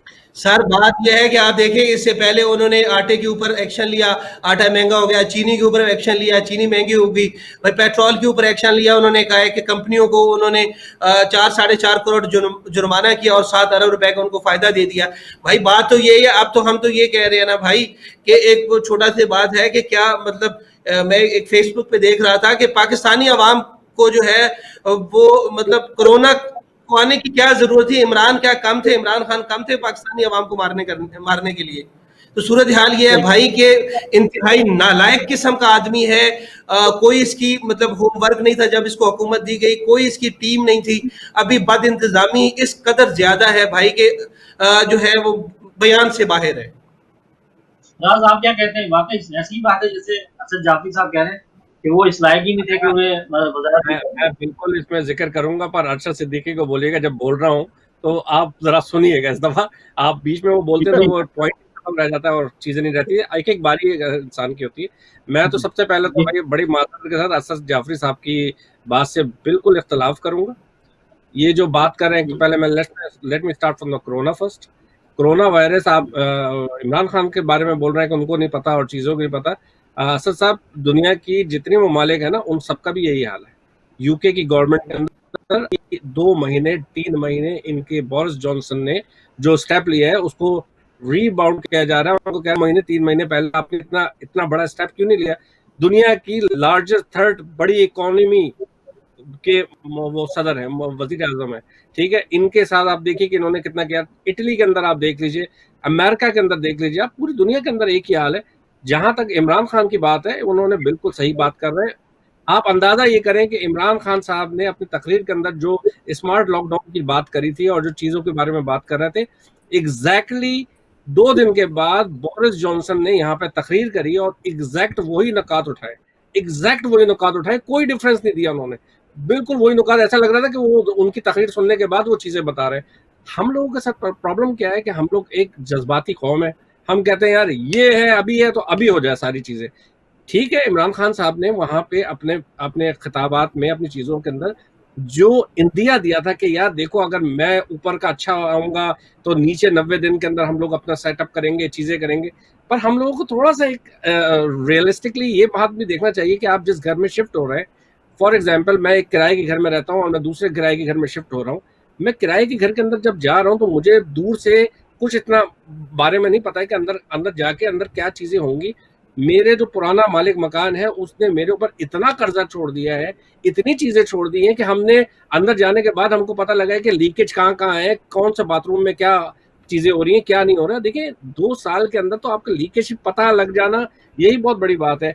इंटरनेशनली आप ये देखें कि PIA ये जो आपकी एयरलाइन चल रही थी, आप अंदाजा ये करें कि यहाँ पे जुल्फी बुखारी साहब ने जिस तरीके से यहाँ पे काम करके जो एमिरेट्स की लाइन हो गई, यूके की एयरलाइंस हो गई, इनकी हो गई, इन लोगों को पाकिस्तान लेके आए, कितना बड़ा कारनामा है। करतारपुर खोल के पूरी दुनिया के अंदर आप रोजाना यूट्यूब के ऊपर डालिए करतारपुर, ठीक है, एक्सपीरियंस, आपको दिखेगा कि every day thousands of Indians are making a video praising Pakistan. क्या कि यार इतना जबरदस्त इन्होंने काम किया। अच्छी देखिए इंटरनेशनली आप देखें ना माहौल के अंदर क्या चल रहा है, चीजें चल रही पाकिस्तान के, जो पॉजिटिविटी चल रही है। जहां तक आपकी बात है सर, ये अंदाजा करें कि पाकिस्तान के अंदर इस टाइम पे इतना बड़ा माफिया। मैं अपनी पर्सनल एक्सपीरियंस बता रहा हूँ आपको कि मैं कुछ एम्बेसडर्स के साथ बैठा हुआ था, मैं नाम नहीं लूंगा कहीं का भी, पर मैं वहां बैठ के जब उनकी बातें सुनी है तो उनसे मुझे अंदाजा हुआ है कि यार ये लोग तो इतने सख्त नाला है इस हुकूमत से। हालांकि वो गवर्नमेंट के वर्कर है। गवर्नमेंट के जब कोई बंदा होता है तो वो आवाम का एक वर्कर होता है, वो उससे ज्यादा नहीं होता है। But how they are talking about Imran Khan कि यार ये किसी तरीके से जाए और हमारा काम खुले, हमारा खाता खुले। और वो कौन लोग थे? वो वही लोग थे जो नवाज शरीफ के अपॉइंटेड करता थे। आपके अंदाजा करें कि नैब के अंदर कौन बंदे बैठे हुए, वही बंदे बैठे हुए हर जगह पे। तो आप अंदाजा करें ना कि यार ये जो माफियाज बैठे हुए हैं, ये चीजें बैठी हुई हैं, हम लोगों को कुछ थोड़ा सा ये इस चीज को अंदर हम लोगों ने। और एक चीज मुझे बहुत शदीद अफसोस है पाकिस्तानी कौम से कि मोदी जैसे एक इंसान, एक मोदी जो पाकिस्तान के खिलाफ है, जो पूरी दुनिया के अंदर नस्ल कुशी के अंदर मुब्तला है, कश्मीर के अंदर लाखों लोगों को मारने वाला है, उनके पीछे उनकी गवर्नमेंट, उनकी मीडिया, उनकी आवाम सारी खड़ी हुई है सीता दीवार की तरह। हमारा वजीर आजम ना उसने पाकिस्तान के अंदर ऐसा कोई ह्यूमन राइट्स को कोई चीजें करी हुई है, वो नहीं करी हुई, वो आवाम की बात कर रहा था। और हमारे आवाम उसको रोजाना गालियां, रोजाना उसके ऊपर लतीफे, उसको ये बोल रहे होते हैं कि भीख भिखारी है, बाहर जाके भीख मांग रहे हैं। यार भीख अपने लिए मांग रहे हैं क्या? वो आपके लिए मांग रहे हैं, जो पाकिस्तान में रहते हैं उनके कर्जे जो हुए हैं उनके लिए मांग रहे हैं। वो अपने लिए मांग रहा होता था तो उसके लिए तो जिंदगी बड़ी आसान थी कि वो जो लैया तुमको 50 करोड़ रुपए दिए, मैंने फलाना तुमको 10 करोड़ रुपए दिए। अवाम क्यों इतनी हमारी शॉर्ट टेम्पर है? आज के वक्त अगर कोई एक इंसान मर जाता है तो हम शहीद बना लेते हैं उनको और उनके ऊपर गाने गाते हैं, और वो आज जिस तरह आज भुट्टो जिंदा है, इसी तरीके से आप देखेंगे बहुत सारे लोग ऐसे ही भुट्टो बन के और शहीद बन के इसी तरह जिंदगी गुजारते रहेंगे। एक बंदा काम कर रहा है, let him give 5 years, 5 years के बाद then you have to decide कि उसको जाना चाहिए या नहीं जाना चाहिए। This is a common sense. को दुनिया के अंदर आपकी जरदारी की गवर्नमेंट आई है, आपने 5 साल तक पीसी के अंदर इतना बड़ा धमाका हुआ, आज कोई याद करता है उस पीसी को? कितने हजार लोग मरे थे उस पीसी के अंदर, और जब पता ये लगा कि उस जमीन के ऊपर सिर्फ और सिर्फ कहा ये जाता है कि जरदारी साहब ने कहा था ये मुझे बेच दो और बेचा नहीं गया। क्या can we talk of these things? Every day Karachi के अंदर लाखों लोग मर रहे थे, किसी ने बात करी? उस 5 साल जरदारी साहब की गवर्नमेंट भी हुई, उनको सलूट भी किया, और they are sitting still in Pakistan and he was enjoying the things. वैसे असद जाफरी साहब, जैसे खालिद साहब ने बातें की, बिल्कुल इसमें कोई शक नहीं है कि जो गवर्नमेंट के एम्प्लॉय हैं वो बहुत ज्यादा परेशान है इस वक्त कि किसी तरीके से जान छूट जाए। और आपने देखा कि जो जहाज का वाकया पेश आया था, उस जहाज के वाकये में भी कितने सारे पायलट्स जो हैं वो सिलेक्ट, जो पीपल्स पार्टी गवर्नमेंट ने भरे थे, जो नून लीग ने भरे थे, प्यासी के जरिए आए थे, ये पीपल्स यूनिटी के जरिए आए थे। तो बात तो सही है, कम से कम उनकी छांटी तो हो रही है। आज से पहले इस तरह की छांटी तो नहीं हुई, क्या कहेंगे इस पर? सर बात ये है कि पहले मैं फराज भाई की बात का जवाब दे दूं। उसकी वजह ये है कि हमें उसकी ज़ात से कोई एतराज़ नहीं है। मैं जो जिन चीज़ों का जिक्र करना चाह रहा हूँ कि भाई वो बज़ाते खुद अच्छा आदमी होगा, बज़ाते खुद नेक आदमी होगा, ईमानदार आदमी होगा। अभी बात वो पूरा मुल्क चला रहा है, अकेला मुल्क नहीं चला सकता, उसके पास टीम होनी चाहिए थी। ठीक है, अभी जो उसके इर्द गिर्द लोग बैठे हुए हैं फराज भाई, वो करप्ट आदमी हैं, वो मुख्तलिफ पार्टियों में पहले भी रह चुके हैं और वो सारे तरीकाकार जानते हैं। अभी आप 2019 में मेरी गुजारिश सुन लीजिए, 2019 की रिपोर्ट निकाल के देख लें सर, मतलब कितनी करप्शन हुई है। इससे पहले जो उसके कंटेनर पे खड़े होकर वो नारे लगाता था कि मैं ये कर दूंगा, मैं वो कर दूंगा। देखिए आवाम को चाहिए प्रैक्टिकल। सर आपने कफायत शारी का जिक्र करा था, आपने कफायत शारी क्या करी है? आप आए, आपने भैंसे बेची हैं, ये करा है, वो करा है, ये टोपी ड्रामा है ना सर। आप देखिए अखराजात आपने कितने कम करे हैं। आपने कहा था कि मैं गवर्नर हाउस जो है उसको एजुकेशन में तब्दील कर दूंगा, वहां पे यूनिवर्सिटीज बनाऊंगा। कहाँ है यूनिवर्सिटी? सर 2 साल गुजर गए हैं। आपने ये कहा था कि जब, बात सुन लें, आपने ये कहा था कि जब से पेट्रोल की कीमतें जो है वो बढ़ती हैं तो समझे कि ऊपर वाला जो बंदा बैठा हुआ है उसको पैसा जा रहा है, वो चोर है। ऊपर वाला अगर बंदा ईमानदार होगा तो नीचे करप्शन नहीं होगी। भाई अगर ऊपर ईमानदार बैठा हुआ है तो करप्शन अभी भी ऐसे चल रही है। आपको राजा रियाज फैसलाबाद के एमएनए वो बता रहे हैं भाई, उनके अपने एमएनए के कह रहे हैं कि पहले भाई जहाँ पे 10,000 रुपये रिश्वत दी जा रही थी, अब 30,000 उसका रेट हो गया है। अंदर के लोग भाई इनसे अपने नाराज हैं। हमें एतराज इमरान खान की शख्सियत से नहीं है, लेकिन जब इमरान खान बहैसियत वजीर आजम होंगे और पूरा मुल्क उनके कंट्रोल में होगा, तो जहां पे भी करप्शन होगी, जहां पे भी नाकामियां होंगी, तो डिसक्रेडिट जो है वो इमरान खान को जाएगा। जी फराज भाई आप बात करें। बिल्कुल, देखिए आपकी बात बिल्कुल सही है। आप बात कर रहे हैं कि करप्शन होगी और चीजें होंगी, लेट हिम, देखिए आप उसको कोशिश करना है। आप मुझे ये बताइए असद भाई, मैं आपसे एक सिंपल सा सवाल करता हूँ, कोई बंदा आपके ऊपर एहसान करे, ठीक है, आपका रोजाना आपका पेट्रोल डलवा रहा हो, आपकी चीजें कर रहा हो, हम एज ए नॉर्मल इंसान, ठीक है, हम उसके एहसान तले कितने दब जाते हैं। कभी हम उसकी कोई छोटी भी कोई चोरी भी होगी तो हम उसको बचा लेंगे। जहांगीर तरीन कितना बड़ा नाम है, पीटीआई को बनाने वाले में जहांगीर तरीन, उस बंदे ने उसका नाम सामने फ्रंट पे ला दिया, उसकी धज्जियां बिगेड़ दी। आप देखो ना यार, चीजें देखें कि उसके अंडर में जो जो चीजें आ रही हैं, he is doing his work, वो अपने काम के हिसाब से तो नहीं कर रहा कुछ भी। और आप क्या समझते हो कि हम मीडिया के अंदर बैठे, हमारे मीडिया के अंदर करप्शन नहीं है, करप्टेड सहाफी नहीं है, जर्नलिस्ट नहीं है क्या? हम लोग सब लोग बैठे हुए, हम तो बड़े कॉलर खड़े होकर बात कर रहे होते हैं, जी हम तो सहाफी है। हमने और आपने कोई अपने करप्शन के हिसाब से निकालने की क्या कोई प्रोग्राम भी करा है कि नाम लेके हमने? मैं शर्त से कह सकता हूँ कि कोई सहाफी आके नाम लेकर प्रोग्राम करे तो मैं उसको मानूं कि यार ये जिगरा है इस बंदे का। वो बंदा तो यार अपने साथ वाले बच्चों को निकाल के और उसका नाम लेके डाल रहा है। तो late him give him 5 years बराए मेहरबानी, and let him do his job, you know. वैसे आज भी खान साहब ने कह दिया है कि मैं कहीं नहीं जा रहा, बड़े मुतमईन दिखाई दिए आज की तकरीर के अंदर। तो अर्शद सिद्दीकी साहब आप क्या कहेंगे इस हवाले से? ये दोनों शख्सियत की बातें मैंने अर्शद सिद्दीकी से गवर्नर सिंह के बारे में पूछे, इशरतुल इबाद क्या करप्ट था या नहीं था?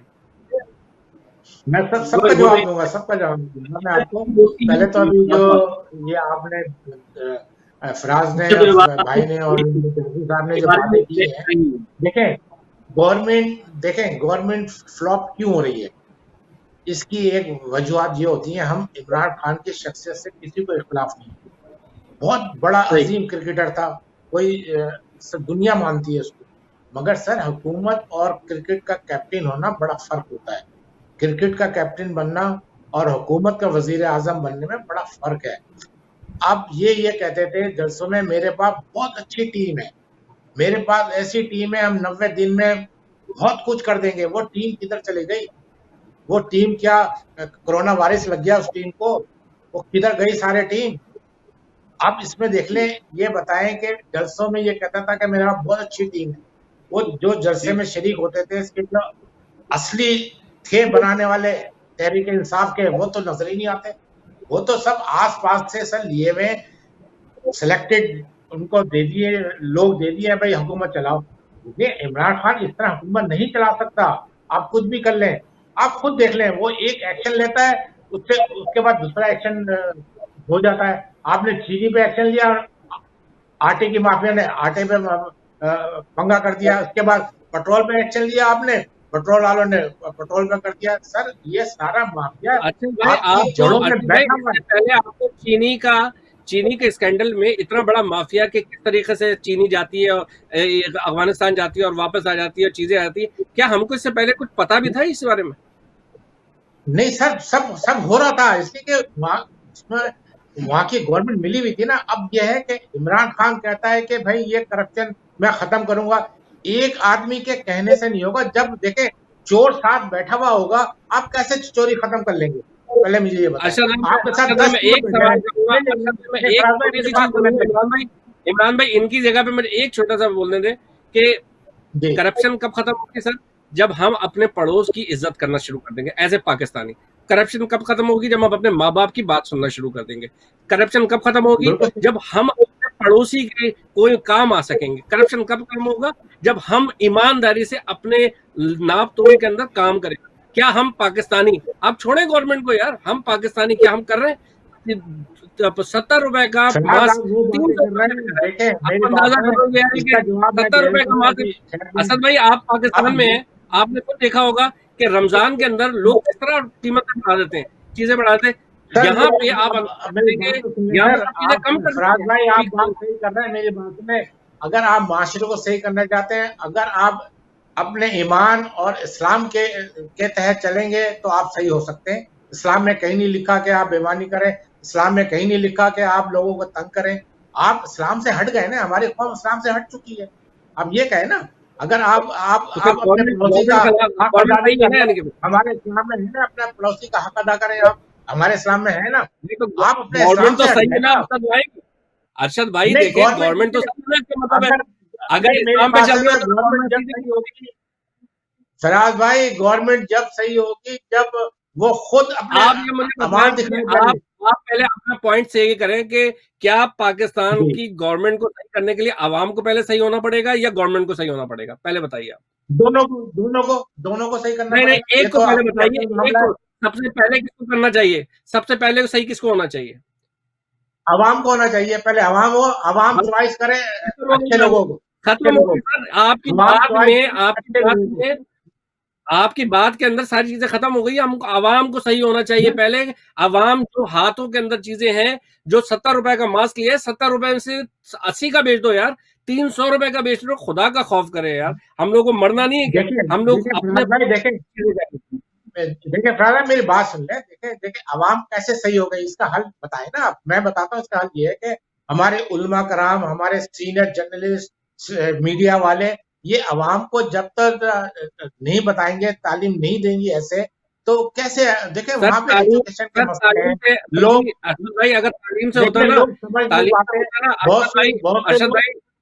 अरशद भाई मैं अगर तालीम से होता ना, तो मैंने अभी वो इकरारुल हक का कोई प्रोग्राम था, उसके अंदर देखा कि इतना बड़ा बारवेश आदमी, इतनी बड़ी दाढ़ी, उसको प्रोग्राम के अंदर उसको पकड़ा गया। और वो पकड़ा क्यों गया कि डिफेंस या क्लिफ्टन में कोई दुकान पे वो कुछ चीज बेच रहा था और जाली तेल बेच रहा था।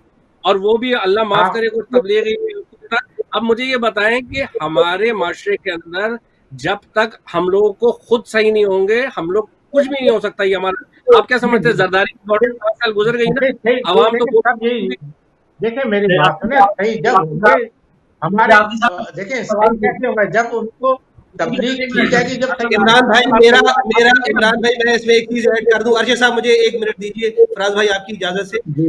मैं आपकी जो बसात एहतराम आपकी और अरशद साहब की बात से इख्तिलाफ करूंगा। उसकी वजह यह है कि आवाम को सही होने की जरूरत नहीं है हजूर। जब आप आदिल हुक्मरान होगा, अदल का निजाम कायम होगा, तो फिर अवाम खुद ब खुद सीधी हो जाएगी। भाई बात यह है कि जब कानून की अमलदारी होगी, जो भी कानून की वायलेशन करेगा, अगर हर हमारे पाकिस्तान में हर एक चीज के हवाले से कानून है। अगर आप जो है वो महंगी चीज बेचते हैं तो भाई उसके ऊपर भी एक कानून बना हुआ है कि जो फिक्स रेट है उससे ज्यादा बेच नहीं सकते, तो बात जाएगी कानून की तरफ। अगर जो है वो कोई गलत काम करता है और वो पैसे दे के वापस आ जाता है, तो उससे क्या होता है कि फिर उसके अंदर आता है कि भाई जिसकी लाठी उसकी भैंस, उसके पास पैसा है, वो गुनाह करेगा या कोई भी अमल करेगा, पैसे देगा, वापस आ जाएगा। मौला अली अलैहिस्सलाम फरमाते हैं कि जुल्म के ऊपर हुकूमत कायम रह सकती है सर, और नाइंसाफी के बगैर कायम नहीं रह सकती। उसकी वजह यह है कि इंसाफ का होना सबसे ज्यादा जरूरी है। अगर हुकूमत में इंतजामी लिहाज से इंसाफ हो, कानून की अमल दरामद हो, कानून की अमलदारी हो, तो अवाम सर खुद ब खुद ठीक हो सकती है। अवाम कभी भी, अवाम एक रेवड़ की मानद है सर। अवाम को जब आप खुला छोड़ देंगे और उसको हांकेंगे नहीं, तो वो इधर उधर घूमती फिरेगी। जो उसको कंट्रोल कर रहा है, जो हुकूमत है, जो इंतजामिया है, अगर वो कानून के अमल दरामद जो है वो करेंगे, तो फिर अवाम ठीक होगी। सर मैं इसीलिए इख्तलाफ इस बात के ऊपर आपसे कर रहा था कि अवाम को ठीक होने की जरूरत नहीं है भाई, ऊपर अगर ठीक होंगे तो नीचे ठीक हो जाएंगे। एक बात बहुत अच्छी सर जाफरी साहब ने की, और बात भी यही है कि हम खुद जो यहाँ इन ममालिक में रहते हैं, यूके में, यूरोप में, अमेरिका में, कनाडा में, हम कानून फॉलो कर रहे होते हैं। यहाँ पे सख्ती होती है और हमें पता तो गाड़ी गलत पार्क करेंगे 60 पाउंड का टिकट आ जाएगा। लेकिन अगर यही कानून मतलब हम खुद जैसे ही पाकिस्तान के एयरपोर्ट पे जाके उतरते हैं तो बदतमीजी के जो है एक तूफान खड़ा कर देते हैं। हम सब जानते हैं इस बात को। इमरान भाई सिस्टम को ना देखिए सिस्टम ना पाकिस्तान में भी बहुत अच्छा है। इमरान भाई आपको पता है कि पाकिस्तान के अंदर आपका जो ड्राइविंग का जो है ना कानून, वो यूके का है। आपको पता है वहां पर भी आपको राइट हैंड वाले को जगह देनी पड़ती है। गिव वेज बिल्कुल वही है। आपके जो साइंस है ना, कभी पाकिस्तान वालों को तो साइंस के बारे में पता भी नहीं है, बट यहाँ पे जितने साइंस होते हैं जो हम लोग रोजाना इस्तेमाल करते हैं, वो पाकिस्तान के अंदर है। इम्प्लीमेशन का मसला है, सिर्फ उसको आपको लागू नहीं किया जाता है। बट मैं जो असद भाई बात कर रहे थे, इनको मैं थोड़ा सा इसलिए बात कर रहा हूँ कि इस्लामिक जमहूरिया ऑफ पाकिस्तान, जब आप अपने मुल्क के नाम के साथ इस्लामिक जमहूरिया ऑफ पाकिस्तान लिखते हैं ना, तो उसमें आपका कानून अल्लाह का कानून होता है असद भाई, आपका मुल्क का कानून नहीं होता। अल्लाह का कानून क्या है कि अगर आपने किसी के साथ ज्यादती करेंगे तो आपके साथ ज्यादती होगी, आप किसी का हक मारेंगे तो आपके साथ होगा। अब आप ये देखें कि हम एज ए पाकिस्तानी PhD हैं वर्बली इस्लाम को फैलाने में। आप किसी बंदे को पकड़ लीजिए, हदीसों की अंबार सुना सकता है, कौलों की अफवाल बता सकता है। दुनिया के अंदर आप देखें, आपके वो नमाजों के ऊपर ऐसी ऐसी बड़ी बड़ी चीजें बता देगा। अमलन हम लोग जीरो हैं। अमल के ऊपर ही हमारा हिसाब किताब होगा आखिरत के अंदर। अमल का हिसाब किताब 97% हमारा अमल है, 5% हमारी इबादत है। हम लोग 5% या 3% के ऊपर हम लोगों ने इतना जोर दिया हुआ है कि ये कलमा सुना दो, ये सुना दो, और अमल हमारा जीरो है।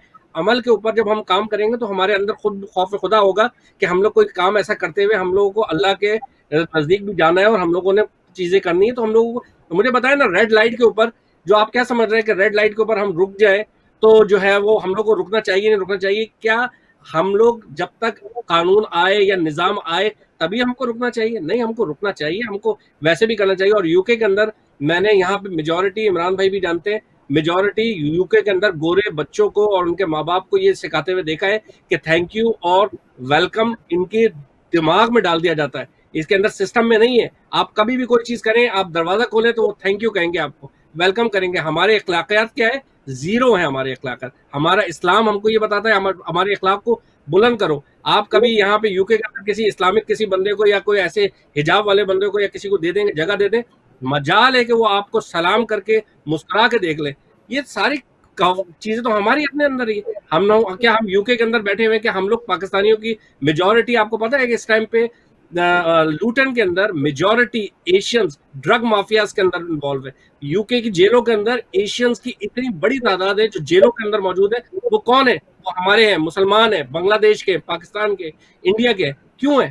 हम लोग के सिस्टम के अंदर नहीं है। ये हम लोगों को अपने अपने, अपने अंदर चेंज लाना चाहिए। हम लोगों को अंदर जब तक चेंज नहीं लाएंगे, वो कौम कभी नहीं बनती है जो अपने अंदर चेंज नहीं लेके आती है। बिल्कुल बिल्कुल बिल्कुल सही फरमाया, बिल्कुल सही फरमा रहे हैं। लेकिन वही बात है कि कवानीन की पासदारी बड़ा जरूरी है, और कवानीन की पासदारी नहीं होगी तो कवानीन कैसे, मतलब उस पर इम्प्लीमेंट कैसे।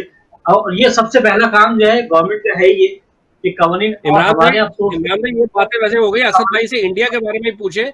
इंडिया जो अभी इस टाइम पे काम हो रहा है, वो इंडिया के बारे में इनसे पूछे। इनके बड़े अच्छे शो चल रहे हैं इंडिया के। जी बिल्कुल, मैं इसी हवाले से आऊंगा, और क्योंकि ये बड़ा जरूरी है कि हमें अपने गिरबानों में झांकना चाहिए, पहले अपने गिरबानों में देखना चाहिए कि हम कहाँ खड़े हैं। उसके बाद हम वज़ीर आज़म को, वज़ीर आला को या दूसरे ऑफिशियल्स को निशाना बनाएं। हमारे अपने घरों में एक जस्तजू लगी होती है गवर्नमेंट हो जाए, तो ये तो मेंटल, यानी हमारा हम ये तो हमारी सोच है। तो मैं असद जाफरी साहब बिल्कुल जो है, हमारे फराज साहब ने भी कहा, और बात हमने करनी थी इस मौजू में, खासतौर पर लद्दाख के हवाले से, जहाँ पे हिंदुस्तान को जो है पकड़ लिया है चाइना ने। तो उसको आप किस तरह से देख रहे हैं, आप क्या देख रहे हैं वहाँ पे? क्योंकि आपने अभी ये भी देखा होगा कि कोरोना वायरस के हवाले से बहुत बड़ा फेलियर हमें हिंदुस्तान में दिखाई दिया।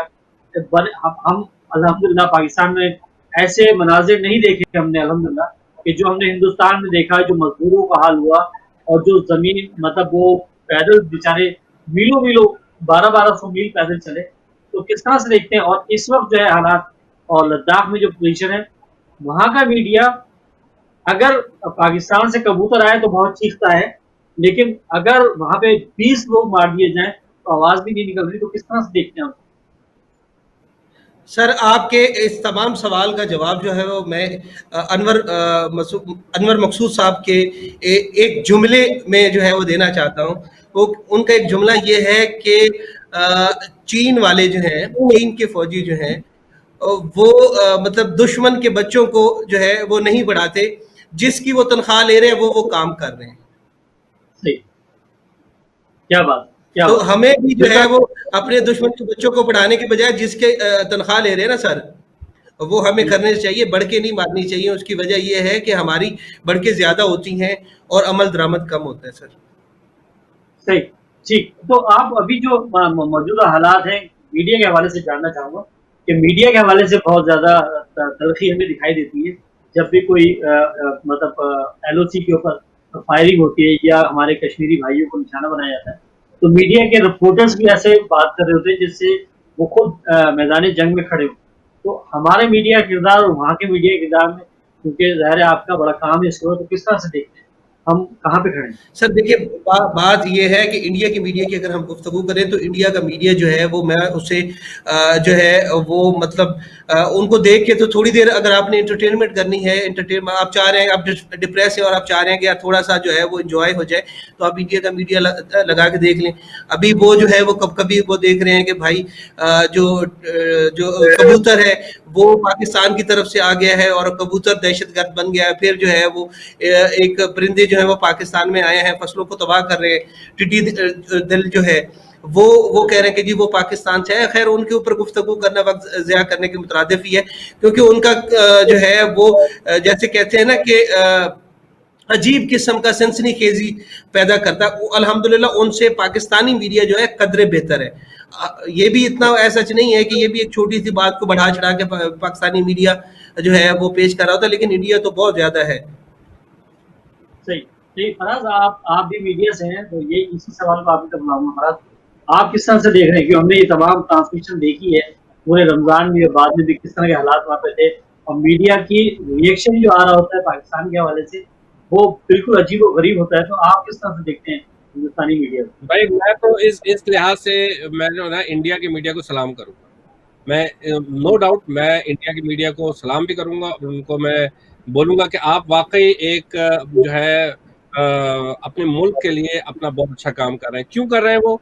क्योंकि देखें वो अपने मुल्क के पीछे खड़े हुए, वो अपने वजीर आजम के पीछे खड़े हुए। वो अपना चाहे कोई नेगेटिव चीज भी हो वो अपने मुल्क के पीछे साथ खड़े हुए। हमारा मीडिया क्या काम कर रहा है? हमारा मीडिया तो इस टाइम पे उनकी न्यूज़ेस लेके इमरान खान के पीछे लगा हुआ है। उनको देखे आप अंदाजा ये करें कि मैंने एक दिन न्यूज देख रहा हूँ इंडिया की, और इंडिया की न्यूज एग्जैक्टली डिटो आपका पाकिस्तानी न्यूज चैनल्स वो न्यूज उसके ऊपर चला रहे हैं। अब इससे पता क्या लगता है इमरान भाई? इससे पता ये लगता है कि पाकिस्तानी मीडिया के कुछ ग्रुप्स इंडिया के मीडिया के साथ मिले हुए। अब ये चीजें हम लोगों को नजर ही नहीं आती है कि आपका मीडिया तो एक बस आपके मीडिया के अंदर एक लिमिटेशन है भाई कि आपने बस इतने बारे में इंडिया में बात बोलना है, इससे ज्यादा नहीं बात करनी है आपने। और इंडिया जो है वो धन आपके मुल्क के खिलाफ, आपके वजीर आजम के खिलाफ, यानी कि आप अंदाजा करें कि इमरान खान बाहर ममालिक गया और वहां जाके इंडिया में बैठ के उसने नवाज शरीफ के बारे में इंडियन जर्नलिस्ट ने बड़ी बुरी चीज की बोली, और उस टाइम उसने क्या कहा है कि now I can't talk because he is our prime minister. वो उन ममालिक में बैठ कर कर रहा था। हमारे यहाँ मीडिया इस टाइम के ऊपर अल्लाह माफ करे सत्तू पी के सो रहा है, और उनका सिर्फ अभी तक उनके पास यही काम है कि वो पैसे ले रहे हैं या तो कहीं ना कहीं से उनकी फंडिंग हो रही है, चीजें हो रही है। They are not doing what the media rules कि आपके मीडिया का जो रूल है वो अदा नहीं कर रहा है। मतलब ये है, मतलब एक कार्रवाई और एक ऑपरेशन जो है पाकिस्तानी में जो मीडिया हाउसेज हैं उनके खिलाफ भी होनी चाहिए, ये मतलब। अरे जिस दिन होगा चीखें निकल आएंगी। और जहां तक मेरी इंफॉर्मेशन है, जहां तक मुझे पता है, इमरान खान साहब सिर्फ 3 न्यूज चैनल पाकिस्तान में चाहते हैं। 3 न्यूज के अलावा तमाम न्यूज चैनल आपको आने वाले दिनों के अंदर सब बंद हो जाएंगे न्यूज चैनल्स। और न्यूज चैनल के अलावा इंटरटेनमेंट न्यूज चलेगी, और जो बच्चों के टीवी या जिस तरह के अभी ड्रामा ये चला रहे हैं, और ये सही भी है, ये पाकिस्तान की कौम को बर्बाद करने में, ये हमारे मॉर्निंग शोज, हमारी ये चीजें, ये जो हमारे लेविश जिंदगी दिखाने के चक्करों में हम लोग को तबाह बर्बाद कर दिया। अब अंदाजा ये करें ना कि आपका इंडिया इतना दुश्मन, आपका मुल्क का दुश्मन, आप कोई बंदा भी इस चीज के बारे में लिख नहीं रहे। और अंदाजा ये करें कि फेसबुक के ऊपर आप कश्मीर के बारे में जरा सा कुछ चीज लिख दें, आपका फेसबुक बंद कर दिया जाता है। इंडिया चाहे कुछ भी कर रहा हो, आपका वहां पे नहीं कर सकते। क्यों? क्योंकि हम लोग खुद इतने बटे हुए हैं, हम लोग खुद जो है ना इंजॉय कर रहे होते हैं जी, वो टिकटॉक पे भेज रहे हैं चीजें बना के अपने मुल्क के वजीर आजम के खिलाफ, अपनी चीजों के खिलाफ। जब हम अपना प्राइड महसूस नहीं करेंगे किसी चीज के ऊपर, हम लोग अपना क्रेडिट नहीं लेंगे, तो ऐसी मीडिया तो आपका इस्तेमाल करते रहेंगे। हालांकि इंडिया के मीडिया को पूरे इंटरनेशनल मीडिया हंस रहे होते हैं, उनकी एक जो कबूतर की स्टोरी के ऊपर, उनकी और स्टोरी के ऊपर लोग हंस रहे होते हैं, बट हम लोग कभी भी कैश नहीं कराते हैं इनको। कोई एक प्रोग्राम मुझे बताते हैं पाकिस्तान के ऊपर जो इंडिया मीडिया के खिलाफ, इंडियन जर्नलिस्ट के खिलाफ काम किया, बोला हो, नहीं करता। क्यों? क्योंकि सब वो उन्हीं की मीडिया की न्यूज़ निकाल के इमरान खान के ऊपर लतीफे सुनाते रहेंगे, चीजें करते रहेंगे, और उनको पता है कि हमारा काम चलता रहेगा। जिस दिन इमरान खान साहब, मैं आज आपको बता दूं, अल्लाह ना करे पाकिस्तान के अंदर इमरान खान अगर नाकाम होते हैं, अल्लाह ना करे मेरा मुंह से, तो पाकिस्तान के अंदर कोई भी ऐसा शख्स नहीं है टाइम के ऊपर जो पाकिस्तान को संभाल सके। क्योंकि इमरान खान के अंदर वो क्वालिटीज हैं जिसने फाइट बैक होता है, उसको कहते हैं कि वो उसके जिस्म के अंदर वो चीज है कि उसको जब बाउंस बैक करता है वो इंसान को। और वो हमको चाहिए कि अब एज ए कौम के तौर पे हम पीछे खड़े हो, चाहे गलत भी कर रहा हो ना, give him 5 years and stand with them, जिस तरह मोदी के साथ इन गवर्नमेंट के लोग खड़े हुए हैं इनके साथ। ठीक ठीक सदीकी साहब, आप कुछ कहना चाह रहे थे सवाल?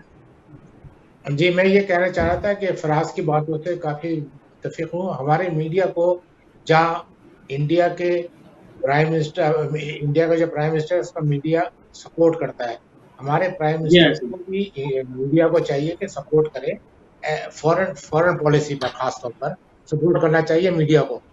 मगर हमारा मीडिया क्या करता है, बुराई, हर चीज़ में बुराई नहीं होती, सही है, कुछ काम उसके अच्छे भी होते हैं, ठीक है ना।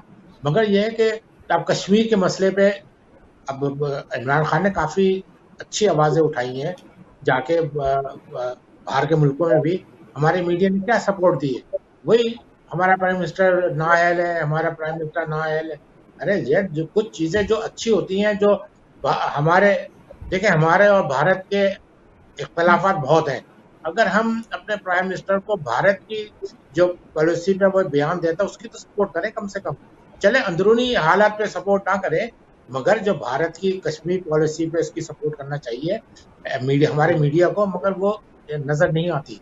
वो असल में मीडिया हाउस भी, देखिए मीडिया हाउस फंडिंग ले रहे हैं बहुत से, सब फराज की खबर बिल्कुल सही है कि बहुत से मीडिया हाउस फंडिंग पे चल रहे हैं। उनकी फंडिंग बंद हो जाएगी, ये मीडिया आस्पद बंद हो जाएंगे। और यासिर जाफरी साहब से न्यूज चैनल जो खोल दिए गए हैं, देखिए सिंपल बात है, थोड़े से न्यूज चैनल को कम कर दिया जाए। और ये जो टॉक शो हो रहे हैं ना, इतने टॉक शो हो रहे हैं हद से ज्यादा के पब्लिक भी कंफ्यूज हो जाती है। तो इससे बेहतर ये है कि यार कंट्रोल करें आप भी इस उल्टे चीज हो को। गए। जाफरी साहब आप बताइए जी, इमरान भाई। दोनों शख्सियात फरमा रही हैं ऐसे ही। जी इमरान भाई, ऐसा है कि देखें, बहुत सारी चीजें जो है वो बिकती हैं, मंजन जिसे कहते हैं हम अपनी जबान में, कि बिकता है भाई। इंडिया मीडिया जो है वो जब पाकिस्तान के खिलाफ बात कर रहा होता है और छोटी छोटी बातें लेके पूरा पूरा दिन जो है वो ट्रांसमिशन कर रहा होता है, तो बेसिकली उसका मंजन जो है वो बिक रहा होता है। पाकिस्तान के अंदर इतना किसी के पास, मीडिया के पास नहीं है कि वो एक उनकी खबर लेके सारा सारा दिन उसके ऊपर ट्रांसमिशन करें। हाँ, ताहम इस बात की ज़रूरत है कि पाकिस्तानी मीडिया को जो है वो कश्मीर के हवाले से ज़्यादा जो है वो खबरें देनी चाहिए। बहुत कम जो है वो कवरेज दी जाती है कश्मीर इशू के हवाले से। उसकी ज़रूरत है कि मीडिया, पाकिस्तानी मीडिया को जो है उस हवाले से काम करना चाहिए और ज़्यादा से ज़्यादा जो है वो कश्मीर के हवाले से मीडिया को जो है वो आवाज़ उठानी चाहिए। बाकी इंडिया की जो तरीकाकार है, और वो जिस तरह बैठ के चीख चिल्ला रहे होते हैं और मंजर बेच रहे होते हैं, और बेसिकली देखिए वो उनको वोट, पाकिस्तान में जिसने वज़ीर आज़म बनना है उसको आप इंडिया के खिलाफ बढ़ के लगाएंगे, इंडिया के खिलाफ अगर आप तकरीरें करेंगे और ये जला देंगे, वो कर देंगे, इस तरह कर देंगे, तो आपको वोट नहीं मिलेगा सर। पाकिस्तान में आपको वो, आप स्ट्रेटजी डिफरेंट है। इंडिया में जब भी आपको वज़ीर आज़म बनना है और जिसने भी जो नेतागिरी करनी है, तो सर उनके पास एक ही मंजन है, वो है पाकिस्तान के खिलाफ, वो है मुसलमानों के खिलाफ, वो है हिंदुत्व को जो है वो फरोग देने के हवाले से। सर उनकी स्ट्रेटेजी डिफरेंट है, उनका तरीकाकार डिफरेंट है, हमारा डिफरेंट है। सो हमारा पास ना ही इतना टाइम है कि हम इंडिया को डिस्कस करें या इंडिया के हवाले से ही है। इस हवाले से जो स्ट्रेटेजी हमारी अफवाज जो है वो अपनाए हुए हैं वो ज्यादा बेहतर है। क्या कहेंगे आप? ठीक है, मैं इसी बात को आगे बढ़ाऊंगा और फिर आपसे जानना चाहूंगा कि जैसे ही कहा गया, फराज साहब ने भी कहा कि मतलब सफाई होनी चाहिए मीडिया के अंदर, जो लोग फंडिंग ले रहे हैं बाहर से उनका सफाया होना चाहिए। आप क्या समझते हैं, ऐसे लोग वहाँ मौजूद हैं जिनका सफाया जरूरी है? सर देखिए, अगर, तो जिस तरह फराज भाई कह रहे हैं वो बिल्कुल बजा फरमा रहे हैं। अगर तो ये वर्ड है अगर, वैसे ये जर्नलिस्ट मैं ये समझता हूँ कि देखिए बहुत सारे चैनल अगर बंद हो जाएंगे तो हमारे बहुत सारे बहन भाई जो हैं वो फाका का शिकार हो जाएंगे, मर जाएंगे। उसकी वजह यह है कि जर्नलिस्ट को इसके अलावा और कोई काम नहीं आता। अब एक जर्नलिस्ट है, एक एंकर है, एक प्रोड्यूसर, एक डायरेक्टर है, भाई वो छापा लगाने से तो रहा ना, वो तो वही काम करेगा। अब जब तक जो है वो इदारे रहेंगे, लोग उनसे मुंसलिक रहेंगे, लोगों के घर चलते रहेंगे। हाँ, जो आपको ऐसा लगता है कि फंडेड है, यकीनी तौर पे उसके खिलाफ जो है वो कानूनी कार्रवाई होनी चाहिए, उसको बंद कर देना चाहिए, यही हो सकता है। लेकिन ओवरऑल जिस तरह स्ट्रेटेजी बता रहे हैं फराज भाई की, इमरान खान की जो है वो स्ट्रेटेजी में इस तरह है कि 2-3 चैनल हों, उसके अलावा ना हो, तो मैं बहसियत जर्नलिस्ट वर्कर ये समझता हूँ कि नहीं, इदारे बंद नहीं होने चाहिए भाई, बल्कि आपको बहुत सारे जो है और ज़्यादा यहाँ पे काम करना चाहिए। जितने भी हमारी नौजवान नस्ल है जो पढ़ी लिखी है, मुख्तलिफ यहाँ पे आप मुलाजमतें उनको दें, मुख्तलिफ सनतें लगाएं, डिफरेंट किस्म के इदारे कायम करें, जिससे ये है कि उनकी खपत हो सके।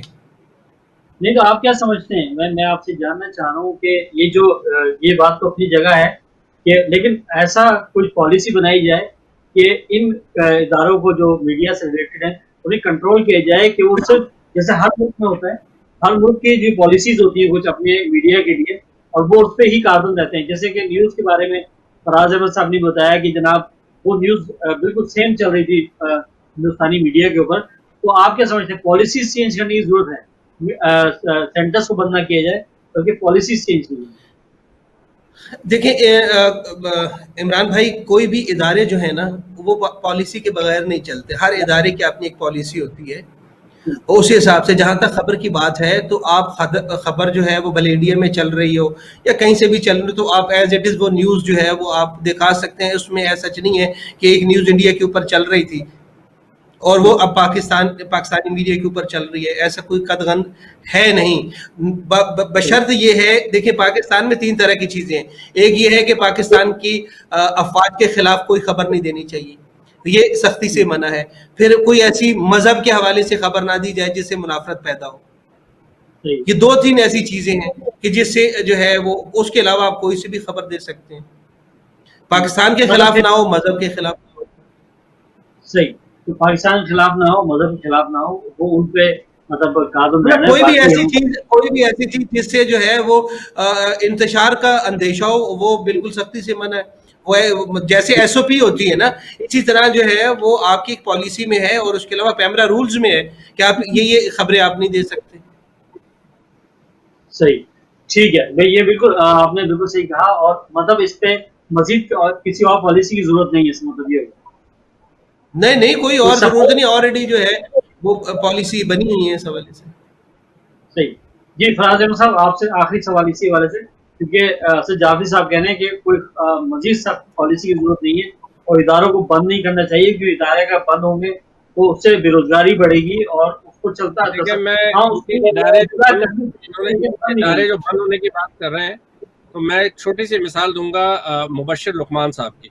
मुबशिर लुकमान साहब कितना बड़ा नाम है पाकिस्तान के अंदर, और वो बहुत बड़ा नाम उनका करने के बाद मुबशिर लुकमान साहब ने यूट्यूब पे ऊपर अपना चैनल आके बाकी टीवी, और आप भी जो उनकी ट्रांसमिशन, आपने इतनी शानदार ट्रांसमिशन उनकी अभी चली है रमजान के अंदर, यानी कि उसके ऊपर इन्होंने प्रूव किया है कि if you have a quality work, if you have work hard, आप किसी जगह पे भी खड़े होकर अपने पास अपना नाम बना सकते हैं और अपना पैसा बना सकते हैं।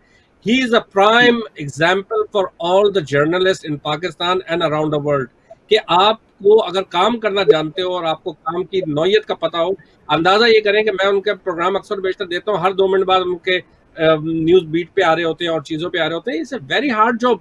टेलीविजन में आप जाते हो तो आपको बड़े बादशाह होते हो, बैठते हो, प्रोड्यूसर आ रहा होता है, सरकार टॉक के अंदर लगा होता है, ये इसमें सारी चीजें कर रहे होते हैं। हम लोग को नवाबगिरी सूझ गई है, बस कहानी यही है कि अब जिन लोगों को काम नहीं आता है, चैनल्स तो सब बंद होंगे। ये तो आप लिख लें, आप मेरी बात, आप ये लिख लें, आप चैनल सारे बंद होंगे, क्योंकि चैनल से आने से पहले असद भाई, मैं आपसे भी पूछता हूँ, आप तो इतने सालों से रह रहे हो, काम कर रहे हो, आप खुद मुझे बताओ कि क्रिएटिव डिपार्टमेंट के अंदर, उसके अंदर लोग जो अभी बैठे हुए हैं, जो बड़ी बड़ी पोस्टों के ऊपर, उससे जरा पूछो पहले क्या काम करते थे। मैं एक चैनल का नाम नहीं लूंगा, चैनल का head of creative, I ask him कि भाई तुमने क्या करा हुआ है, तुम इससे पहले क्या करते थे। वो डाइंग मास्टर था, वो कह रहे मैं डाइंग मास्टर था, कपड़े रंगता मैं फैक्ट्रियों के अंदर, और इधर मैं आके आते के साथ ही क्रिएटिव डायरेक्टर हेड बन गया हूँ। अब आप मुझे बताइए ना कि वो बंदे जो न्यूज़ हमको अब दिखा रहे हैं, जो हमारे चैनलों के अंदर हमारा मूड चेंज कर रहा है, क्योंकि न्यूज के अंदर न्यूज डायरेक्टर जो होता है उसका बहुत बड़ा रोल होता है कि वो लोगों की कौम को न्यूज दे रहे होते हैं। वो कोई ना पढ़े लिखे, ना कोई एक्सपीरियंस। बहुत शुक्रिया फराज अहमद, बहुत शुक्रिया असद जाफरी साहब, और बहुत शुक्रिया अरशद सिद्दीकी साहब। आप तमाम लोगों का बहुत शुक्रगुजार हूँ। और मकसद यही है, और हम सब जितने भी लोग हैं, हम सब मुहिब वतन हैं, हम चाहते यही है कि जितनी भी इस्लाहात आए वो बेहतरी की तरफ ले जाएं, और सबसे पहले पाकिस्तान है, उसके बाद कुछ और है। तो हर मुहिब वतन आदमी को सोचना चाहिए, देखना चाहिए कि कहीं हमारी वजह से हमारे मुल्क की बदनामी तो नहीं हो रही। तो हमें खुद अपने आप पे कंट्रोल करना है, अपने ज़मीर से जो है मुखातिब होना है, उससे पूछना है कि कहीं हम गलत राह पे तो नहीं जा रहे। अगर हमारे कुछ भाई भटक गए हैं या इधर उधर चले गए हैं, और ज़ाहिर हर मुल्क में इस तरह के लोग होते हैं, तो उनकी इस्लाह की जाए और अपना आप में एक दफ़ा सोचा जाए कि क्या मैं अपने मुल्क के खिलाफ तो नहीं जा रहा। सबसे पहले अपनी धरती अपना मुल्क है, उसके बाद कुछ और है। अगले प्रोग्राम तक के लिए इजाज़त दीजिए। अल्लाह ने के बाद।